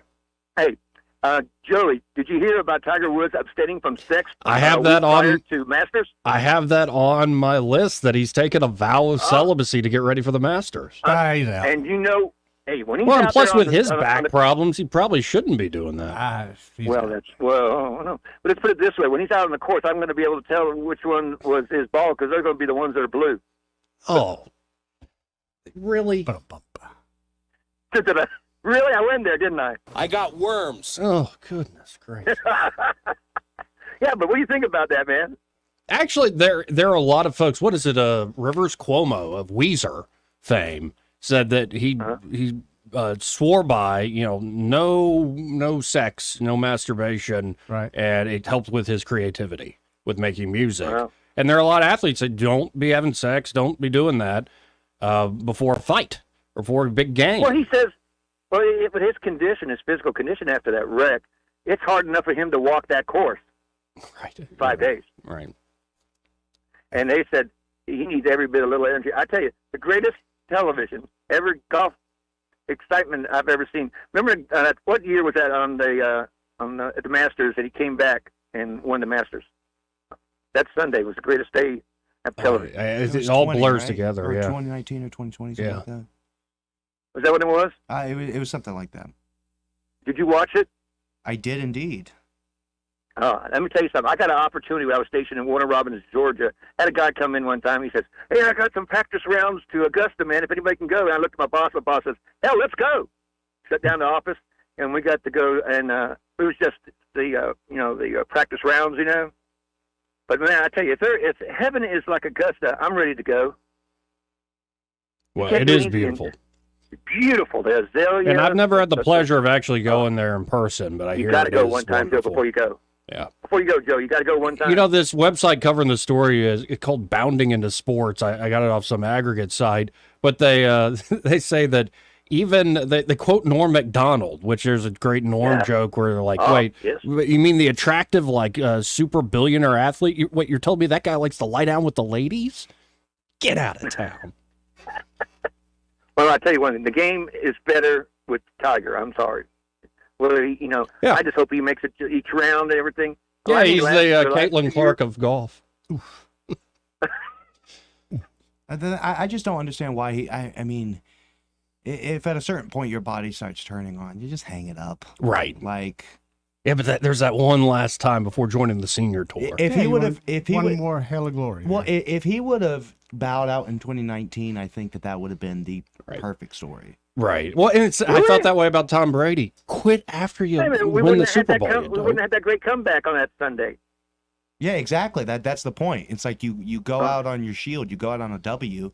Right. You say, I'm the champ once again, come back, deuces, right off into the sunset, and your legacy is cemented in history. You don't want to be like one of those fighters or boxers that has to essentially be told, hey, you kind of have to hang it up. But think about these guys who are obsessed, like Jordan with the Wizards or Joe Montana sticking around for too long. Like there are Did a lot Jordan of hang around too long? Barely. But like Jordan was great, yeah. But he wasn't the same guy who won those championships in Chicago. Correct. No, but you notice one thing, Jordan, when they interviewed, they interviewed Jordan. They asked him what the hardest sport was. He says, and he said it was golf. He said you can't make a hole in one in every hole. I don't know. I watched him play baseball. He struggled pretty good there too.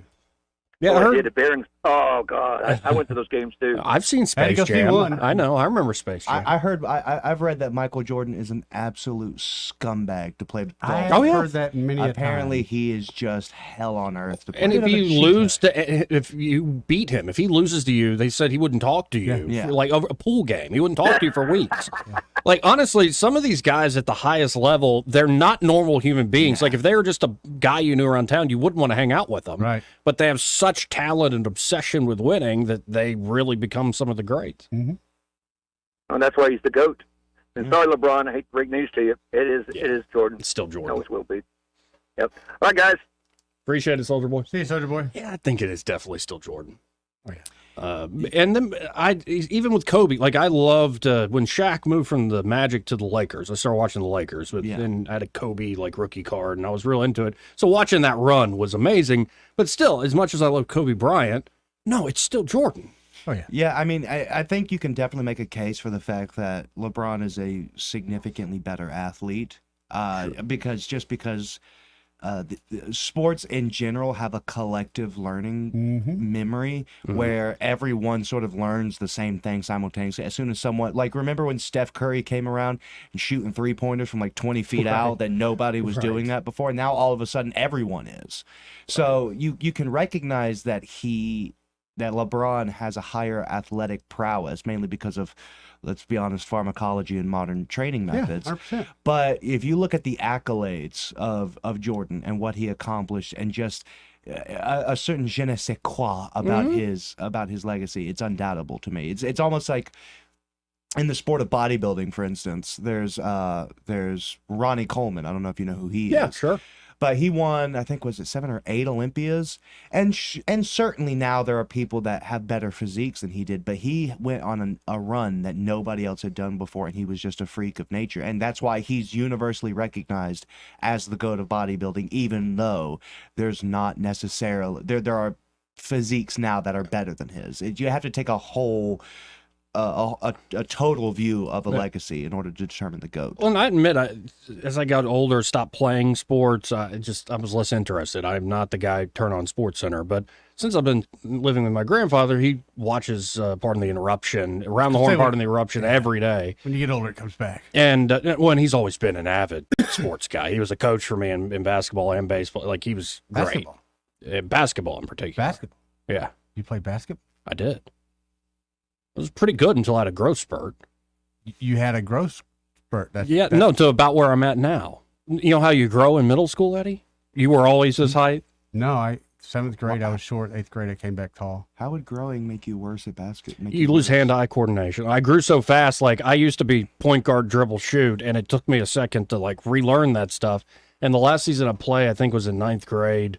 And we used to have like a strategy, and it turned into like, because we lost, some guy got hurt, it was like, Joey, just shoot the J. So I was shooting from the logo, like shoot the 3. And I had one amazing game, I think, against Lyman Ward, where I could not miss. It was it was a lot of fun. And then, I missed a game-winning shot against Holtville. We lost, But I stopped because I had differences with the varsity coach, and I think he's still around here locally. He's a good guy, but at the time, I'm like, I don't want to play for you. I won't go into the whole story. I think I stopped trying to play in like 8th grade because I realized I sucked. Went to Capitol Heights. I was not going to make that team. Right. I could have played varsity at Catholic, but I got a bad taste in my mouth about basketball with some of the coaching situations there. I was a decent ball player. But in China, it was pretty much basketball and soccer. So I got killed in both just because the speed was. Oh, yeah. I had the height on all those guys, but those little Chinese dudes, they could. Quick. Could, phew! It was rough. Right. And so I got away from it, but now that I'm, living with the grandfather, watching more and more sports, he's like, "Hey, do you want to watch the women's Final Four?" So I sit down and I'm like, "Okay." And I've been hearing about it on PTI about Caitlin Clark. She's amazing. Well, yeah. And I watched this game and I'm like, okay, when they came out in the third quarter and she's just draining them from ridiculous distances, I'm like, okay, there is something special going on here with this player. I think the most watched women's basketball game ever. Yep. 12 million viewers, which is more than some NFL games. But I think last year that same game was also a record setter. Right. But we can't just let that be. Because then SportsCenter's like, Hannah Storm here, special SportsCenter report on social media and its effects on these female stars. And it cuts to I've been objectified. I've been given death threats. I'm like, death threats, the whole I'm like, welcome to the internet, sadly, I think there ladies. was a sports commentator that kind of put that same thing out there and got a lot of heat for that. Mm-hmm. But he was being honest. He said, just because you're a female, you play sports, you live that life, you expect this kind of heat. Doesn't matter if you're male or female. It happened to him too. Oh yeah, man. But he got a lot of pushback. Just don't read for the that. comments. Don't be a baby. Right. But then, all I said there, it really is a victory for female athletics, women's sports. Yeah. And that's all you got to say. 12 million views. Yeah. Caitlin Clark's a phenom. It's like the Tiger Woods of female basketball. People are going to watch probably women's basketball just to watch her in certain occasions. That's all you got to say. But enter Vice President Kamala Harris. Listen to this crap. The women's teams were not allowed to have brackets until 2022. Huh? Think about that. And talk about progress. Wait, what did she just say? Hold on. I kind of disagree with that. I've done some gambling. Let's hear her out. Maybe she's going to correct it. The women's teams were not allowed to have brackets until 2022. Think about that. And talk about progress, better late than never, but progress. And what that has done, because of course, when, I had a bracket, it's not broken completely, but I won't talk about my bracket. But you know what, how we love March Madness, and even just now allowing the women to have brackets and what that does to encourage people to talk more about the women's teams, to watch them. Now they're being covered. And this is the reality. People used to say, women's sports, who's interested? Well, if you can't see it, you won't be. Did she smoke a joint while listening to Biggie? This is the same person who supports men getting in women's sports. Of all the idiots in all the idiot planets and all the idiot universes, she is single-handedly the dumbest member of the female species that I've ever heard. Just everything that she says and everything that she does is doofus-like. Like everything that when she talks, it's how a doofus would talk. When she moves, it's how a doofus would move. She's so stupid, it makes my teeth hurt. No, and I didn't realize that Veep with Julia Louis-Dreyfus was a documentary. Yes, it was. Because it's literally there are scenes in Veep where she's fumbling around just like that. And you're thinking, it's a comedy. And I think it's a pretty good comedy, pretty well crafted. No, this is real life. How do you screw that up? It is a great moment for women's sports, and instead you go stick your foot in your mouth and...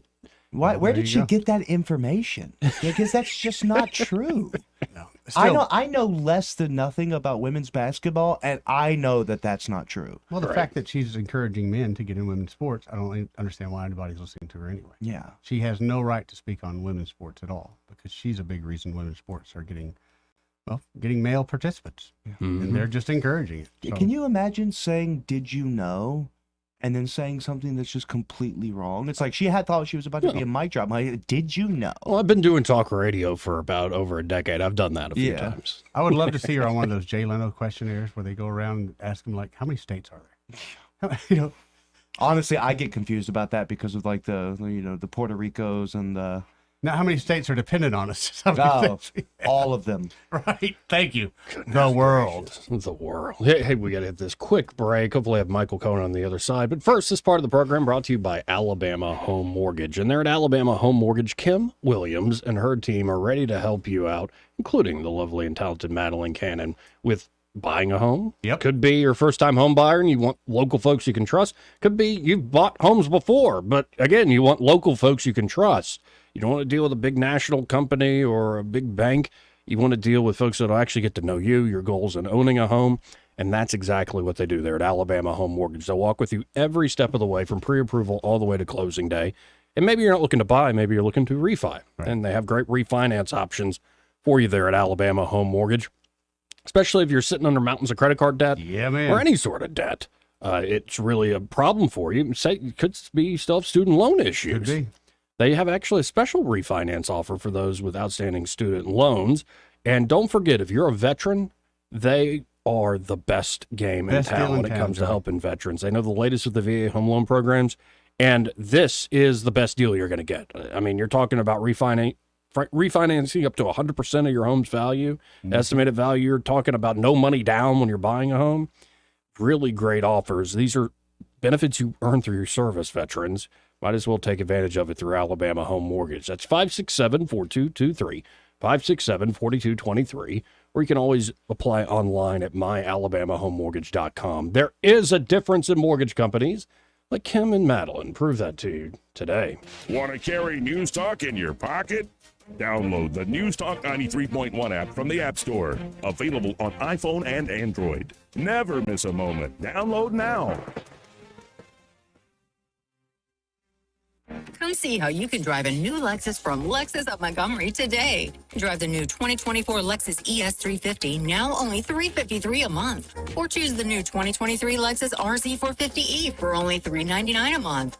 You can drive a new Lexus today. Visit Lexus of Montgomery, part of the Sutherland Automotive Group. VIN number RU17774, $4,995 to assign. VIN number PE02044, $3,700 to assign. 36 months, 10K mile lease with approved credit plus tax, tag, title, duck fee. This hour of news and views is brought to you by our good friends at Alabama Home Mortgage. Alabama Home Mortgage, 567-4223. Visit them on the web at myalabamahomemortgage.com. NMLS number 1586368, an equal housing lender. The River Region's News Talk station.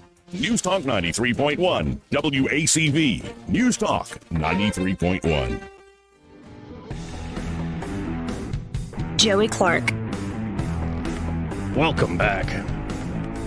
The news and views in the afternoon. Joining us now on the phone, we have Michael Cohen of Cohen's Electronics and Appliances. Hey, Michael, how you doing? I'm doing good, Joey. How are you? Oh, I'm having a great Friday. I've got friends here in the studio. Well, that's wonderful. I don't think he believes you either. I was thinking friends like that, who needs enemies? Yeah, that's true. That's true. But hey, how's it going at Cohen's today? Man, it's going great. It's going good. I guess we're just blessed that we have so many customers for so long that they call us up.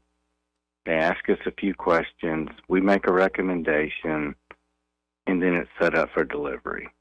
And, that happens with TVs, it happens with laundry, it happens with refrigerators, and everything else that we carry. But it is so wonderful that they have the confidence in us and the trust that they allow us to help them over the phone, saves them a trip.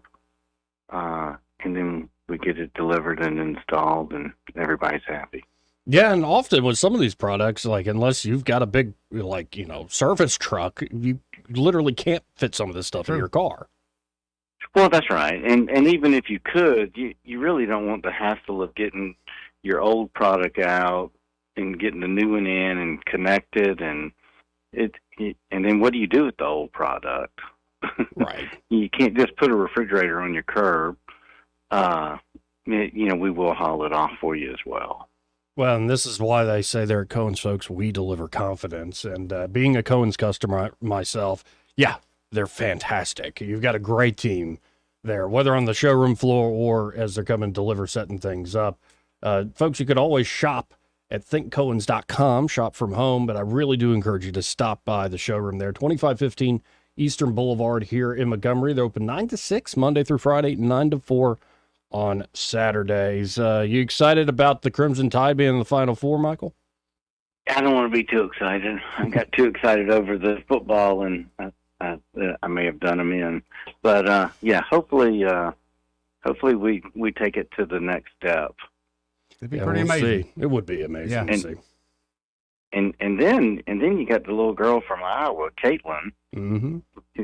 She is just a beast out there. Yeah, it's unreal. Yeah. Yes. Dropping threes, baby. That's right. And she makes everybody else better. Right. You know, she's not the one person wrecking crew. She makes everybody else up their game. Oh yeah, her passing skills and vision is just incredible. I heard someone say she may be a better passer than she is a shooter, but I mean, she looks like she's shooting better than an NBA three. Well, but then when you realize she does need improvement with her jump shot, especially shorter range, you're like, oh my goodness, if she gets that down, she'll probably be unstoppable. That's right. That's right. So hopefully the Crimson Tide can take it to the next level, and we'll see where it goes. We'll see what happens. I'm riding with the Tide on this, and I'd like to see him put down UConn. Be nice to see a change. Well, thank you, Eddie. Yeah, I think it'd be a nice change. Well, I appreciate it, Michael. Have a great weekend. See you, Michael. Hey, you too. Take care. Mm-hmm. Final hour coming up. Hey, have y'all ever heard of DJ Trump? And I'm not talking about his initials. Oh. You ever heard of Disc Jockey Trump? No, but it's got my attention. We got the playlist. What? And the skinny on how Trump likes to play the hits when he's holding court at his properties. Nice. When we come back. Broadcasting from the Riverside Chevrolet Master Control Center, this is WACV Cusana, News Talk 93.1 FM. When it's Chevy, it's Riverside. With SRN News, I'm John Scott. The East Coast earthquake has snarled travel by air, road, and rail around the region. Friday's quake was centered in northern New Jersey and registered a magnitude 4.8. It shook skyscrapers and suburbs across the northeastern U.S. for several seconds, but caused no major damage. It diverted flights and disrupted travel on roads and rails during runway, bridge, and tunnel inspections. New York City agreeing to pay $17.5 million to settle a lawsuit filed by two Muslim women who were forced to remove their head coverings.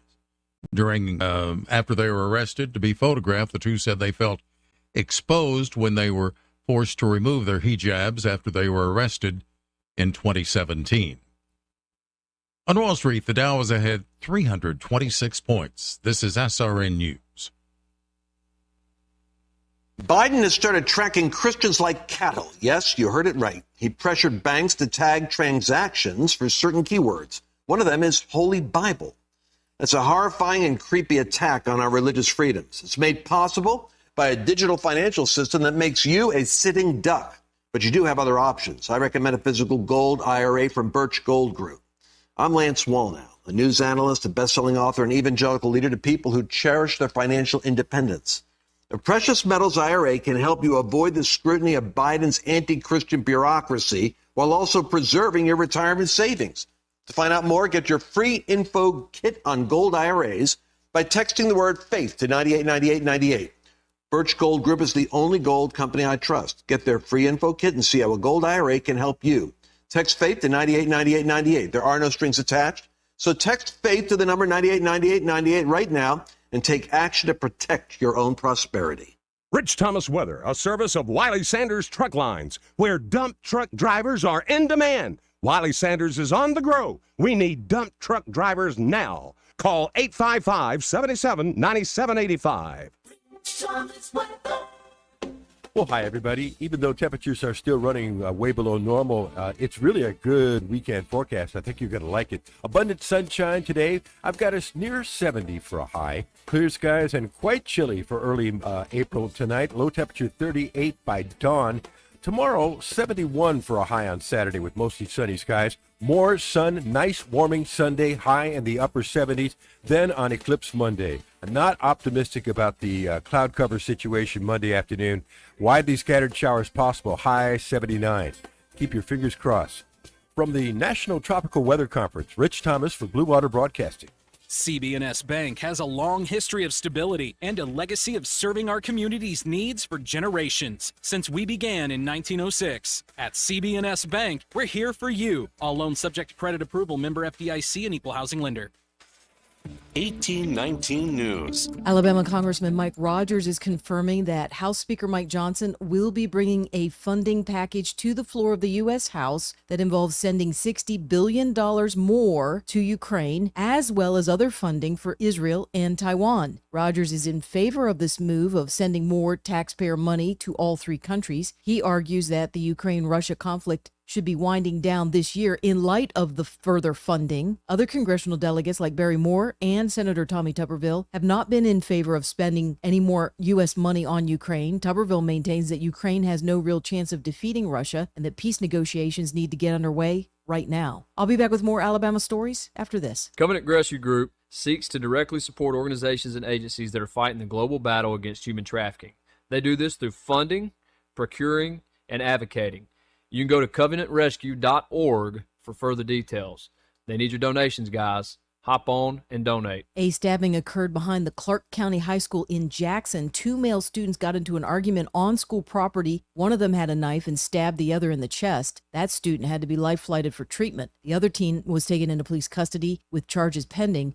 Jackson police say there were no other students involved. A sheriff's deputy in Montgomery has been hospitalized after his patrol car crashed on Wednesday night. Deputy Jeremiah Young is in critical condition at UAB Hospital following that single vehicle crash. The Alabama Law Enforcement Agency is looking into the cause. Young is only 21 years old and has been working for the sheriff's office since he was 18. A man from Brantley was arrested and charged this week for soliciting a minor for sexual purposes. 64-year-old Billy Hilburn was charged on one count of electronic solicitation and has been booked in the Coffee County Jail. I'm Andrea Tice. For more news affecting Alabamians, go to 1819news.com. And while you're there, subscribe to the daily newsletter.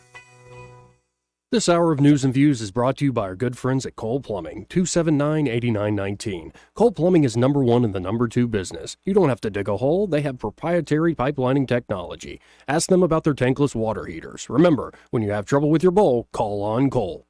Hi, this is Bo Goodson from the Goodson Group. Selling a home in the river region in this market takes some planning and preparation to be successful. Here are some steps to take to get your home sold fast. Remember the 5 Ps. Prepare the home, fresh coat of paint inside and out, and complete any repairs needed. Professionally clean the home. A deep cleaning of floors, cabinets, windows, and blinds will leave a great impression for future buyers. Provide a home warranty for the buyer to give the buyer peace of mind after the closing. Provide a closing cost allowance for the buyer to help them be able to afford your home. Price your home to sell, not sit. A comparative market analysis from a local realtor will demonstrate what other properties have sold for in your neighborhood. Well-priced homes sell faster with less hassle. Houses are selling fast and sellers are getting top dollar. For all the answers, call Bo Goodson at the Goodson Group, 221-2883 or 551-0225. The views and opinions of the following program are solely those of the host and other contributors. These do not necessarily represent those of Liberty Acquisitions 825, Blue Water Broadcasting, its management, staff, or any advertisers.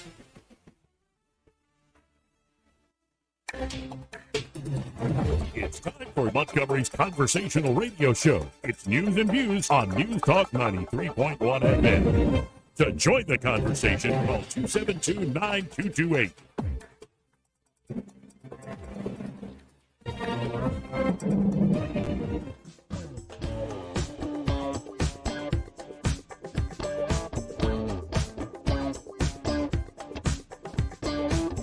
Joey Clark.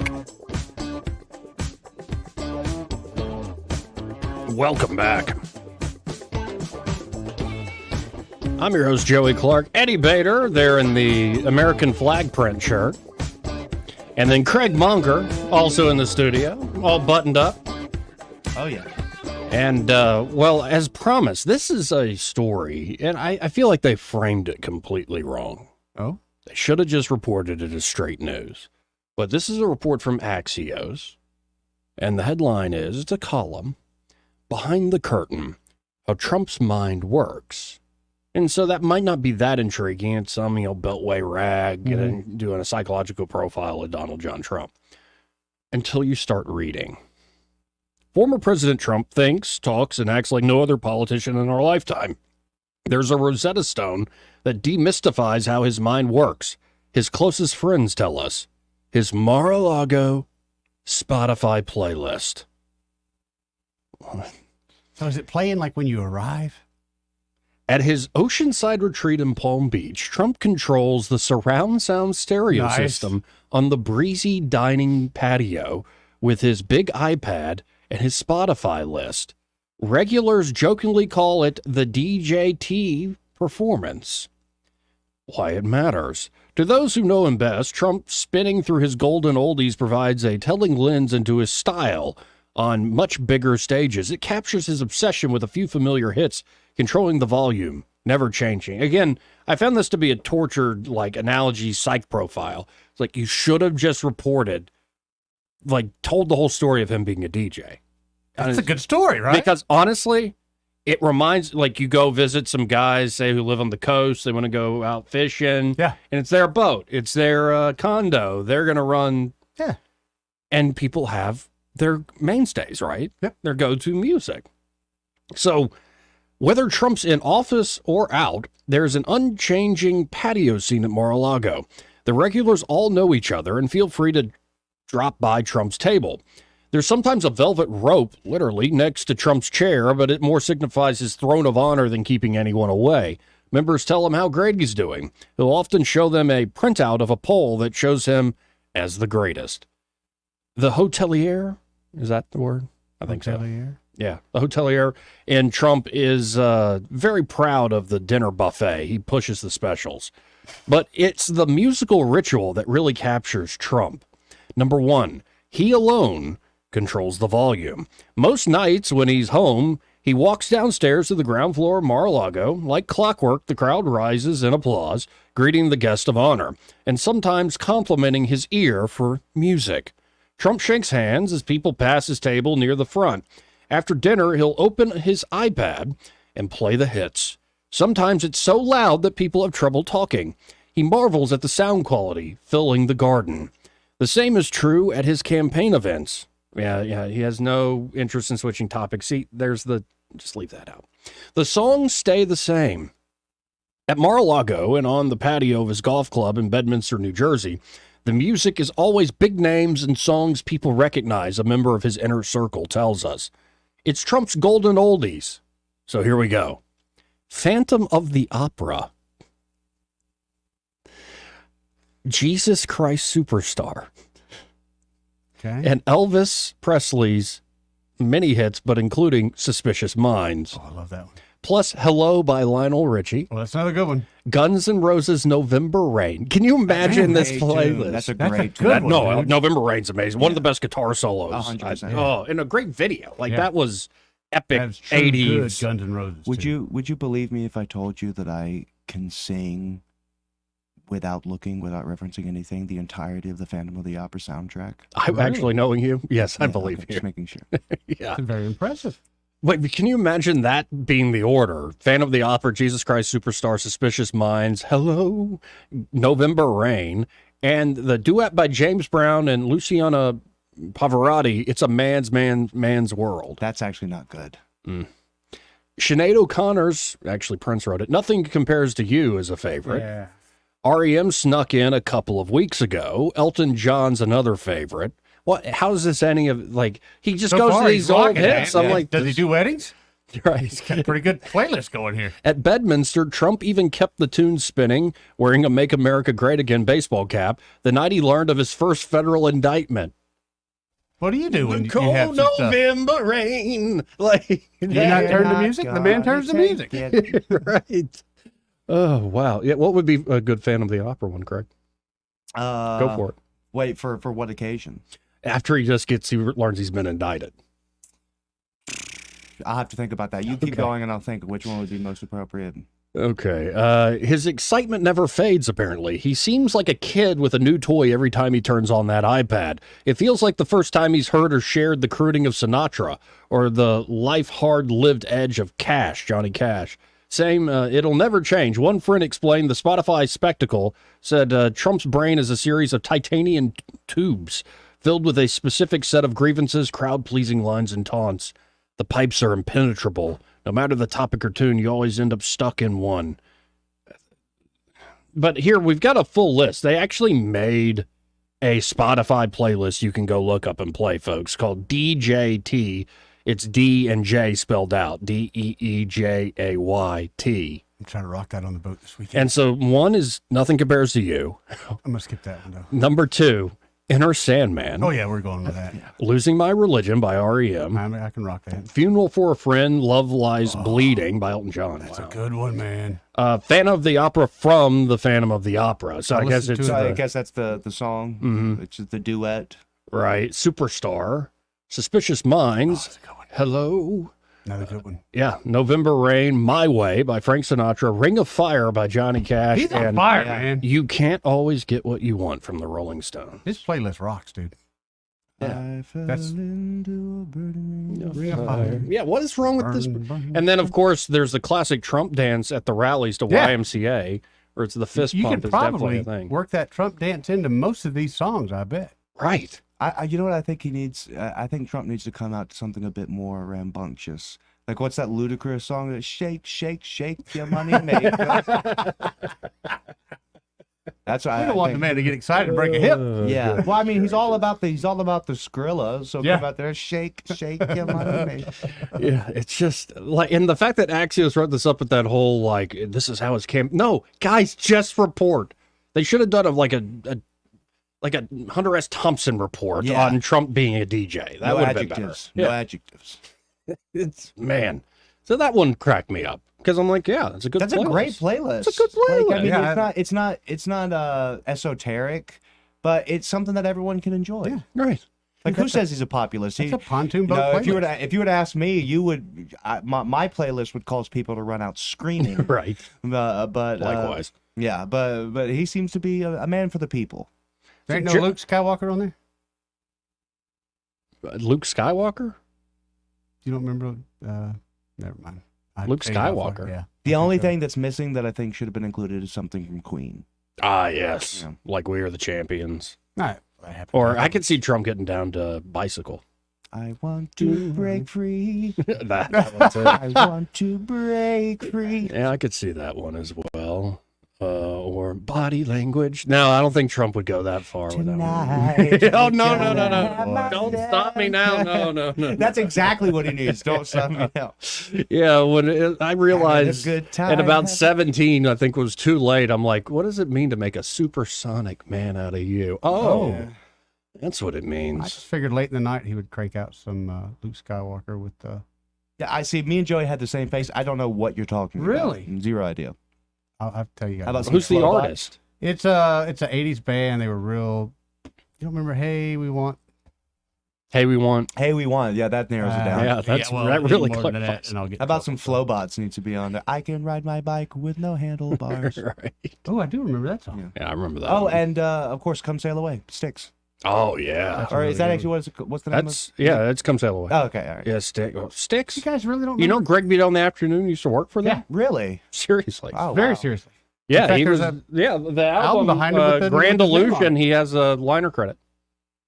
Yeah, because he was there in the studio. He was kind of their gopher sometimes. There's this great story where this is the 70s where he's caught with a crap load of marijuana by accident. It was for the band. He didn't realize he was going for the band. He was going to a courthouse and he had it on him. I was ill-advised.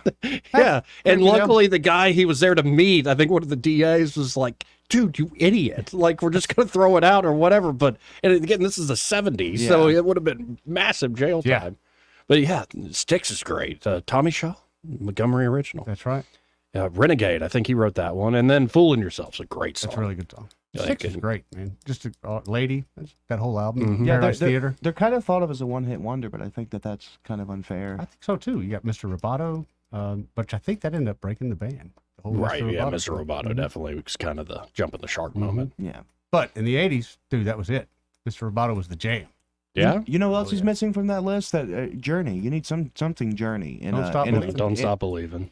Or the wheel in the sky Wheel keeps in on the Sky would be turning. good. Yeah. Mhm. Any way you want it. That's the way pretty you good need it. one. Foreigner too. They like we should have some Foreigner. I've been waiting for a girl. Yeah, because like if you're you. gonna have a For the People playlist, then it needs to be like he doesn't have Neil Young, Sweet Caroline. That's but that's he's not a for- big New York fan. But how do we feel about all these big hits now being used in like television commercials? Getting paid, baby. I like seriously. The first time I heard a Led Zeppelin song, I'm like, it's been a long time since I rock and roll. Like, didn't buy a think it Chevy would be- truck. I'm like, yeah. what? I think There's there's some classic bands like that I didn't think would ever do it, but I've heard it with the Oh, Stones now. and well, everybody now else. because since he died, I heard it last night watching TV with my grandfather. Target's now got a commercial using "Baby I'm a Star" by Prince, and Is I'm that like, right? that's not Really? to go to Target. This That's is what the I'm song thinking for Target. That's Yeah, it's just. Well, they just try to play on people's nostalgia, and I get it. But Right. the fact is, especially if it's overdone, it can sort of ruin a song for sure me. can. Right.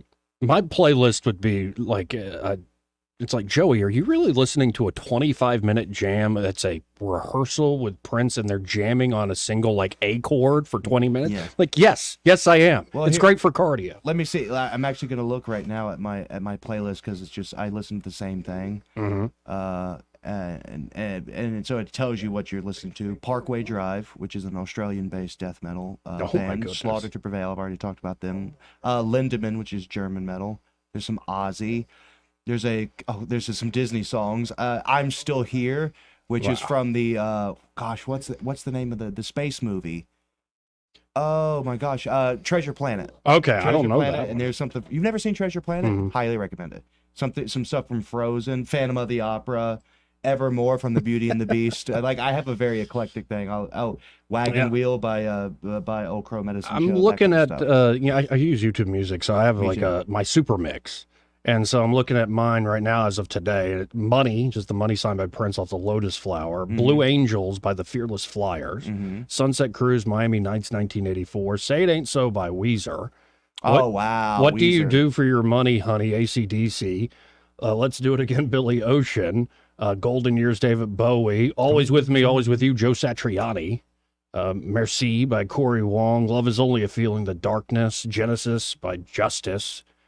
Lady Don't Techno, which is great hip hop song. It really is. Like it goes all over the place. Roses by Outkast. We have Yeah. wildly different tastes. But I'll literally, it'll be something from Broadway, and then it'll go to Wagner, and then it'll go to Led Zeppelin, then Metallica. It just goes all over the place with me. It depends on the mood I'm in because ABBA. it could go from like I'm looking at it, Someday by Sugar Ray to Fuzz Universe by Paul Gilbert. Sugar Ray got a lot of crap back in the day, but those songs still are great. What was the one that they had in that Penguin movie that I listened to probably about 1 billion times yesterday? Like the ocean needs a I don't know if I know that one. So you're like movie music. What? No, I don't. It's just that's where I that's how I try to relate to people. It's like you would know it because it's been in this. It's almost as a disservice because it's like, hey, do you remember Immigrant Song? It was in the third right. Thor movie. Right. It's like you shouldn't. I was shouldn't have looking. to, I'm but- like, yeah, okay, we got a little Stevie Wonder here. Do It Again, Steely Dan. I'm a fan of the Dan. I don't know Steely about Dan, y'all. yeah. Wolfpack, I like them. They're fairly new. I mean, in the last decade, I like Wolfpack a lot. John 5, love his guitar playing. Yeah, no, that's fun You looking hate through. lyrics. You sent me the John 5 stuff, and I like was waiting lyrics, for the too. lyrics. I like lyrics too. It's just that sometimes I just want a face melting guitar solo. That's all. Hey, look at the time. We got to hit a quick break, but you know what? I feel like going to some phone calls. Let's go to Roger. Hey, Roger. Roger. Hey, Craig, you know who wrote Wagon Wheel? I mean, I think the original was Old Crow Medicine Show, wasn't it? No, that's a Bob Dylan tune. Come on. Oh, is it? You need to get off the metal band. You can't be right with the Lord listening to that heavy metal. You know that. Actually, I know no such thing. Have you ever heard of Striper? I was gonna say, you rock some Striper, baby. Yeah. To hell with the devil. What's wrong with you? Why don't you love Really? the Song Lord? I remember. And you're Baptist? Really? Yes. You know we can't dance? Nobody dances to death metal, you troglodyte. What are you talking about? But if you're twitching, you want to dance. That's just, a little leaven is the whole loaf. You I can't pick be up right. big boy weights and I put them down with my listening to death metal. I don't need to twitch. I'm sneezing. And you can't have a playlist if it don't have a little bit of Grateful Dead driving that train. I'm gonna cocaine. spit hot coffee in your face if I ever meet you, Grateful Dead. Ugh. You not a fan Roger of the the Dead? Deadhead. Ugh. No fan of the Dead? No, I'm Oh, not. man, I hate to hear that. It's the one music group where mind-altering substances are obligatory. It can't be good Well, music if that's the case. They're necessary to listen to one song for 3 hours. But, the Allman Brothers had jams that went on for forever. Oh, So- Memory of but Elizabeth Reed. Mm. You're probably too young to remember the really good music. The Southern Rock, 38 Spatial, Allman Brothers, well, Leonard that sounds Williams. awesome. Yeah, who doesn't know about the Allman Brothers? The internet, it has a record of all of these things. I didn't have to be around and be like, hey, did you get the new Allman Brothers record? I have the internet. It's available to everyone. I know a lot of old music. I can sing you more Hank Williams Sr., by the way, than you probably can. Oh, wow. Roger. What age group are you? How old are you? I'm 29 years of age. You're really 29? Yeah. Dang, I just lost a bet. How would you say I was? 36? I thought you were, No, he's younger than me. I realize that now. Thank you, Joey. Where were you before I made this bet? You didn't tell me you made the bet yet. I felt pretty confident. You're an old man. I know. Everybody to me. Is Yeah, way but too I do like old country. Like growing up when I would go hunting, I would listen to a bunch of it, like old Waylon Jennings. Did you call it country or was it what now? C&W back then or Western? No, to me, country music is all this modern stuff that makes me want to jump in front of a bus. But I like old Merle Haggard and stuff like that. That to me what is they call country. it, Western. Waylon is my number one. Some old Willie. I know every single song that Johnny Cash ever sang at memory, because that's just traveling with my family. That's what we did. And so, yeah, I love the old country. The new country stuff is terrible. And oh gosh, I'm blanking on his name, but who sang El Paso and Big Iron? Marty Robbins. I'm a big Marty Robbins fan. Yeah. Marty Robbins. He's the man. So what's up, Roger? What am I too young for now? Yo. Wow. Hello. Roger, we were having Roger's fun. done with you. I'm sorry, Roger. Actually, Roger, are you there? All right. Oh. Goodbye. I was just joshing you, Roger. Yeah, no, I thought and we were having I thought it was a hoot. Yeah, well, who we got here, Eddie? Urbanite. Okay. He's got a good musical thing. Hey, I Urbanite, how prefer you Urban doing? Day. Yo, hey, you tell Craig this ain't Texas. There ain't no Hold'em. Oh, Lord. You talking about the new Beyonce song? No. That's their name. Speaking of I didn't Hold'em, say I'm actually getting. I thought this was someone I had plans with this evening. I'm actually attending a Hold'em game this evening. Okay. Which I plan to win some money. I actually want to comment on why Trump didn't put money from, I guess it was the old Gap band from his TV show. Money, money, money. You know, money, money, money. Oh, yeah. How Well, wasn't that the OJs? Huh? That was the OJs, I think. Oh, you're right. How that sat in there amazes me. Yeah, maybe it was just for the TV show. Well, maybe he could do Money by Pink Floyd. That's the one I thought. But what radio show was that? Like the main? Dave Ramsey? Was it? I think it is Ramsey. I'm gonna think Google you're that. right. I'm gonna Google that. I don't know if that's true. All right, you gentlemen have a good one. Have a good Friday. You too, Urbanite. See ya. Yeah, I'm just looking at my playlist. I mostly have pop and older pop and classic rock. And then there are some newer bands that I just like that are more like Vulfpeck's more funk R&B, and then John Five's like he was Rob Zombie and Marilyn Manson's guitarist forever, so it's Yeah. always pretty heavy. Old Manson stuff is pretty underrated. Like as a musician, he was more seen as like a cultural icon. He's got some tasty songs. He had one that was actually newer in the John Wick movie that I thought was pretty good. Was Killing Strangers was the name So of it. what's one that's been like on heavy rotation? You just like, favorite song's always tough to pick, but like, is there one you've just been listening to over yeah, and over yeah. I'm again? telling you, every gym session, there's one called "The Greatest Fear" by Parkway Drive. Okay. And it is just so sensational because, like, all right. So my two favorite death metal bands currently are Slaughter to Prevail and Parkway Drive. The problem is that in Slaughter to Prevail, Alex Terrible, the main singer's his voice is the best metal voice that has ever existed in human history. But the band and the music is kind of lackluster. Okay. So Parkway Drive it's a decent vocalist, a very good vocalist actually. But the composition of the music and everything is just so brilliant that I can't stop listening to this one song. Typically, if I listen to a song over and over again, I make myself sick of it, but this one has been sticking around. They also one have called Soul Bleach that is really, really good. Okay. What about you, Eddie? What, playlist? Yeah, or something you've been lately listening to over and over again. That's a pretty song you're going to. Here, honestly, Jimmy Buffett, man. Ever since Jimmy his Buffett? passing, I cannot. Really? I'm a big I've never fan. so- jumped deep in. I know Oh, Buffett, man. but I've never done the deep But dive. He's one of the guys I followed since I was a kid. I've read every book he's ever put out, even his daughter's book. And it brings back good memories. And when he died, it really shocked me and hit me a lot harder than I thought it would. Serious question though. Like I hate to break this up.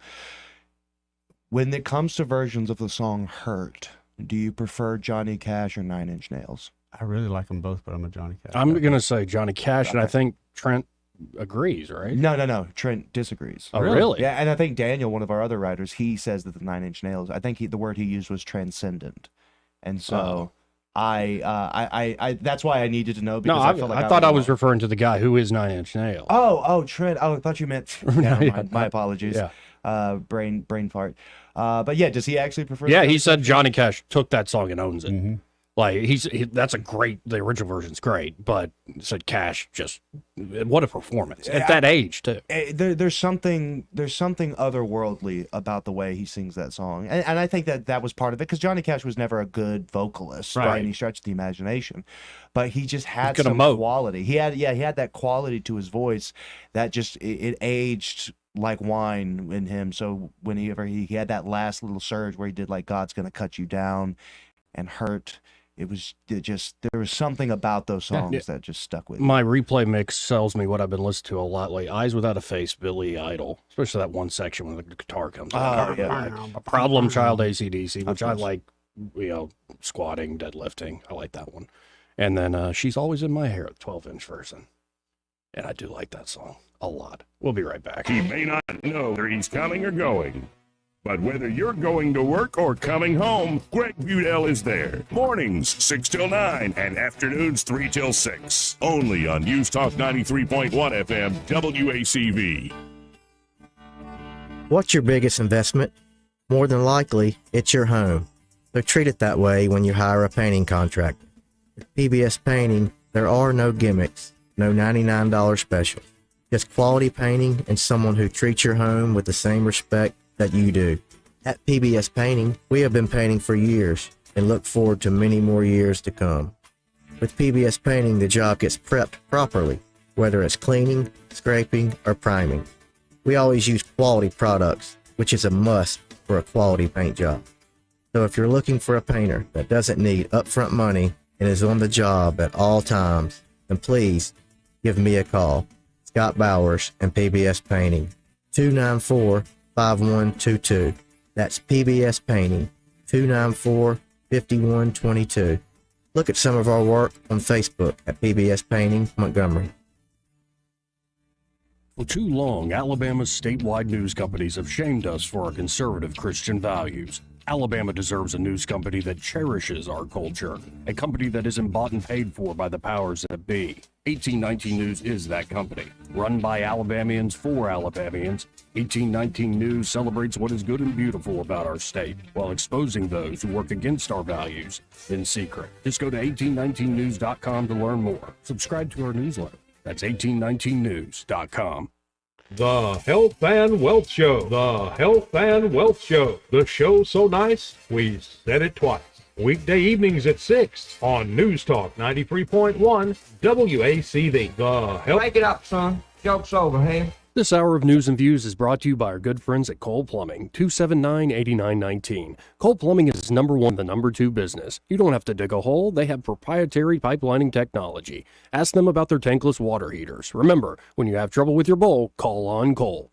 Hustler Turf commercial mowers are built tough to work hard. Whether you need a fleet of mowers or a one-man show, you don't have time for downtime. Hustler mowers are over-engineered, overbuilt, and tested well beyond what is required. With the most complete lineup in the industry, including exclusives like a 104-inch Super 104 and 88-inch stand-on and industry-leading warranties. Hustler mowers are ready to handle what you have to throw at them. So build your fleet to be reliable and versatile with Hustler Turf. Find your next Hustler Turf at Diesel Ace Hardware, US 31 North, just north of the Pine Level exit.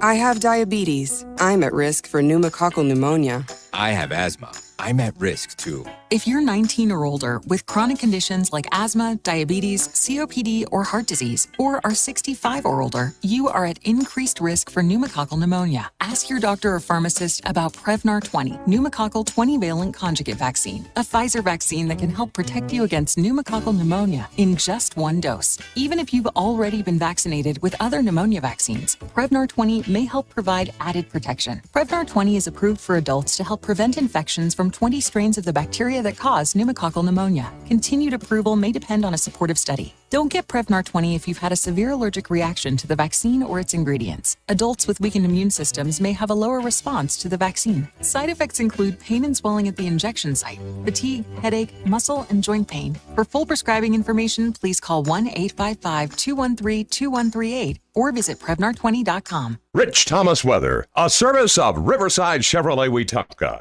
If it's Chevy, it's Riverside. Best price, best selection. Check them out on the web at riversideusa.net. Everybody, our temperatures are still running way below normal, but it's a good weekend forecast. Clear skies, quite cold for early April tonight. Low temperature 38 by dawn. Tomorrow, mostly sunny, a pretty nice day with a high around 71 for Saturday. More sun, upper 70s on Sunday. Then on Eclipse Monday. Unfortunately, I'm not optimistic about the cloud cover situation for viewing the eclipse Monday afternoon. Widely scattered showers possible, high 79. From the Blue Water Weather Center, this is Rich Thomas. For the lowest prices around on flooring and DIY flooring installation supplies, Budget Floors and More is your new best friend. Luxury vinyl plank, carpet, ceramic tile, floor installation supplies, and more with prices lower than the big box stores. Budget Floors and More, Hunter Lane across from Del Rey to Publix. Live local talk, the River Region's only 24-hour News Talk FM station. News Talk 93.1 FM WACV. Joey Clark. People are saying they thought I wrote Sure. What's up? We're back. I don't even know what y'all are talking about there. How pretty Craig is. Talking about my baby face. Oh, like yes. I see, for the longest time I had a baby face and everyone thought I was younger, and then I got skinny. Now everyone thinks I'm older. So it's catch-22. I don't mind people thinking I'm older. I just always consider myself as having a baby face. I think if I shave, like clean shave, people get freaked out. Don't do it. Yeah, I don't like it. It freaks me out. Yeah, I think you could go with a chaplain stash. Yeah, my wife turned around. She's like, "You look like a 13-year-old." Yeah. Shave your face. Yeah. So I keep this stubby where I just look like a bum. Right. It works for you. Thank you. You going to grow that mustache though? You know, I've thought about it, but I'll be honest. The creepy stashes are making a comeback, and I don't want no part of it. Seen a lot of baseball players. Oh, I know what you're talking about. Yeah. Don't want no part of it.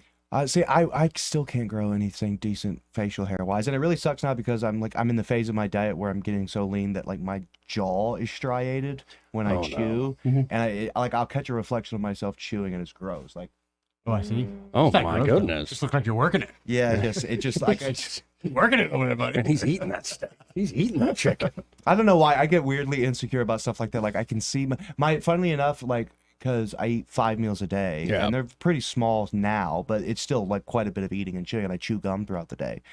I had a jaw cramp the other day while I was getting while I was getting my hair cut, and it was just these ripples going through my jaw, and it was the freakiest thing. That is freaky. Do you feel it go back to your ear? Yes, Okay, yes, I do. I've got them too. Then yeah. I get these weird cramps, dude. Like, especially if I can like make my chest cramp. I do it to freak my wife out. So after a good chest day, all I have to do is flex it, and you can see these ripples start to go in it, and it just freaks the old lady out. Does Midol help? What now? Sorry, that was an Eddie Joey joke. a video of I've been it. hanging out with Eddie too much. He makes jokes on me like that all the time. Let's go to Kevin. Hey, Kevin. Hey, Kevin. Hey, guys. I was watching my reels the other day, and I saw that Beyonce song, This Ain't Texas, Hold 'em. And what happens is, while the song is playing, Donna Reed walks in from this movie, and she picks up the record and she busts it on the ground. It's hilarious. If you can find it, you need to look at it because you'll LOL. Okay. Well, I appreciate it, Kevin. All right, Joe. We'll see you, man. Yeah, and I think the new Beyonce stuff's really well crafted. And she's always great. Like, she's a great performer, but the lyrics are kind of... And you ever watch Rick Beato? He has a great YouTube channel. He interviews a lot of older famous musicians. Like, he just did a sit-down with Satriani and Steve Vai in the same room. Oh, wow, Steve Vai. Oh, really, my really cool gosh, stuff. Steve Vai. But Beato just did a video on how bad modern lyrics are. Oh, yeah. And he's right. Yeah. Like, you compare it to some of that stuff that came out in the 70s, it's introspective, it's poetry, so much of it, 60s and 70s. And there's some, newer stuff that sometimes meets that bar, but... I don't know, have you listened to Bread? Bread? The band Bread from back in the 70s? Well, yes, there's, stuff that's not so good from the old times, it's really too. good, actually. Just the rhymes are so simple, you're like, geez. Right. Pathetic, but Yeah, I think what made the best songs that I love now are the ones that when I first heard them, I had no idea what in the crap they were talking about. Yeah. Like, I'm like, what? And then you have to keep listening to it, and then you almost have to like go through it like poetry. Like, what are they trying to say here? Immigrant Song is a great version of that because you're like, wait, is this telling a story? And or Rain Song by Zeppelin. Oh my goodness. Or Quarter. No Quarter. Dude, Ooh, No Quarter should not be used without caution. Because I remember listening to No Quarter by Led Zeppelin after taking a divine dose of LSD, and it was not a good time. Oh, really? It took you to a dark place? But I couldn't stop listening to it. I listened to it, and it was spooky. So even now when I listen to it when I'm sober, I'm like, there's something... And it became a Twitter thing this week of name a great 70s album that isn't Zeppelin, and they also mentioned somebody else. The Best of Bread. I put out Out of the Blue, ELO, amazing album. Breakfast in America, Supertramp. Oh, Wish You Were Here came out in 70. Well, they said, any 70s album that isn't Zeppelin or Pink Floyd. Oh, okay. All right. Yeah, so it was... Boston albums are, well... I almost chose Boston, but I picked One Nation Under a Groove, Funkadelic. That's a really good choice. Really amazing album. What is it? Marvin Gaye had an album. What's going on? Yeah, that was an amazing album. Really good one. Yeah, in the 70s, it's just a wealth of stuff. And maybe when we look back at this time period, like I'll still listen to stuff I grew up as a kid in the 90s. I'm like, yeah, I like that stuff still. It sticks with you. Stacey's Mom? Oh, yeah. Dude, that song is freaky. Yeah. Dude, how did I forget about this? Black Sabbath. Captivating. Black Sabbath's self-titled came out in the 70s too. Yeah. So what are they talking great. about? Like name? Was it their? It was just to get people talking about great music. Yeah. And it's been fun. Bowie was prolific in the 70s. Yeah, Bowie's awesome. Ziggy Stardust and the Spiders from guitar. Mars. Great album. But hey, let's go back to the phones and talk to Randall. Hey, Randall, how you doing? Look, I've just held 20 minutes just to say this is not Randall, this is Alan.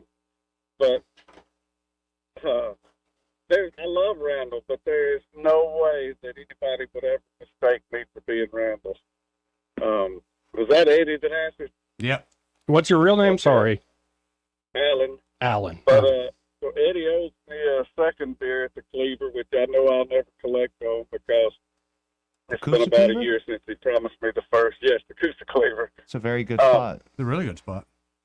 And actually, the point I was calling to make is so far downriver now that it's really irrelevant. But I will make a statement. Does anybody ever, when urbanites talking, does anybody ever catch a hint of Bobcat Goldthwait? I will now. Yeah. I didn't think of that. You can listen next time, and you can thank me. Yeah. See, Bobcat go with to me.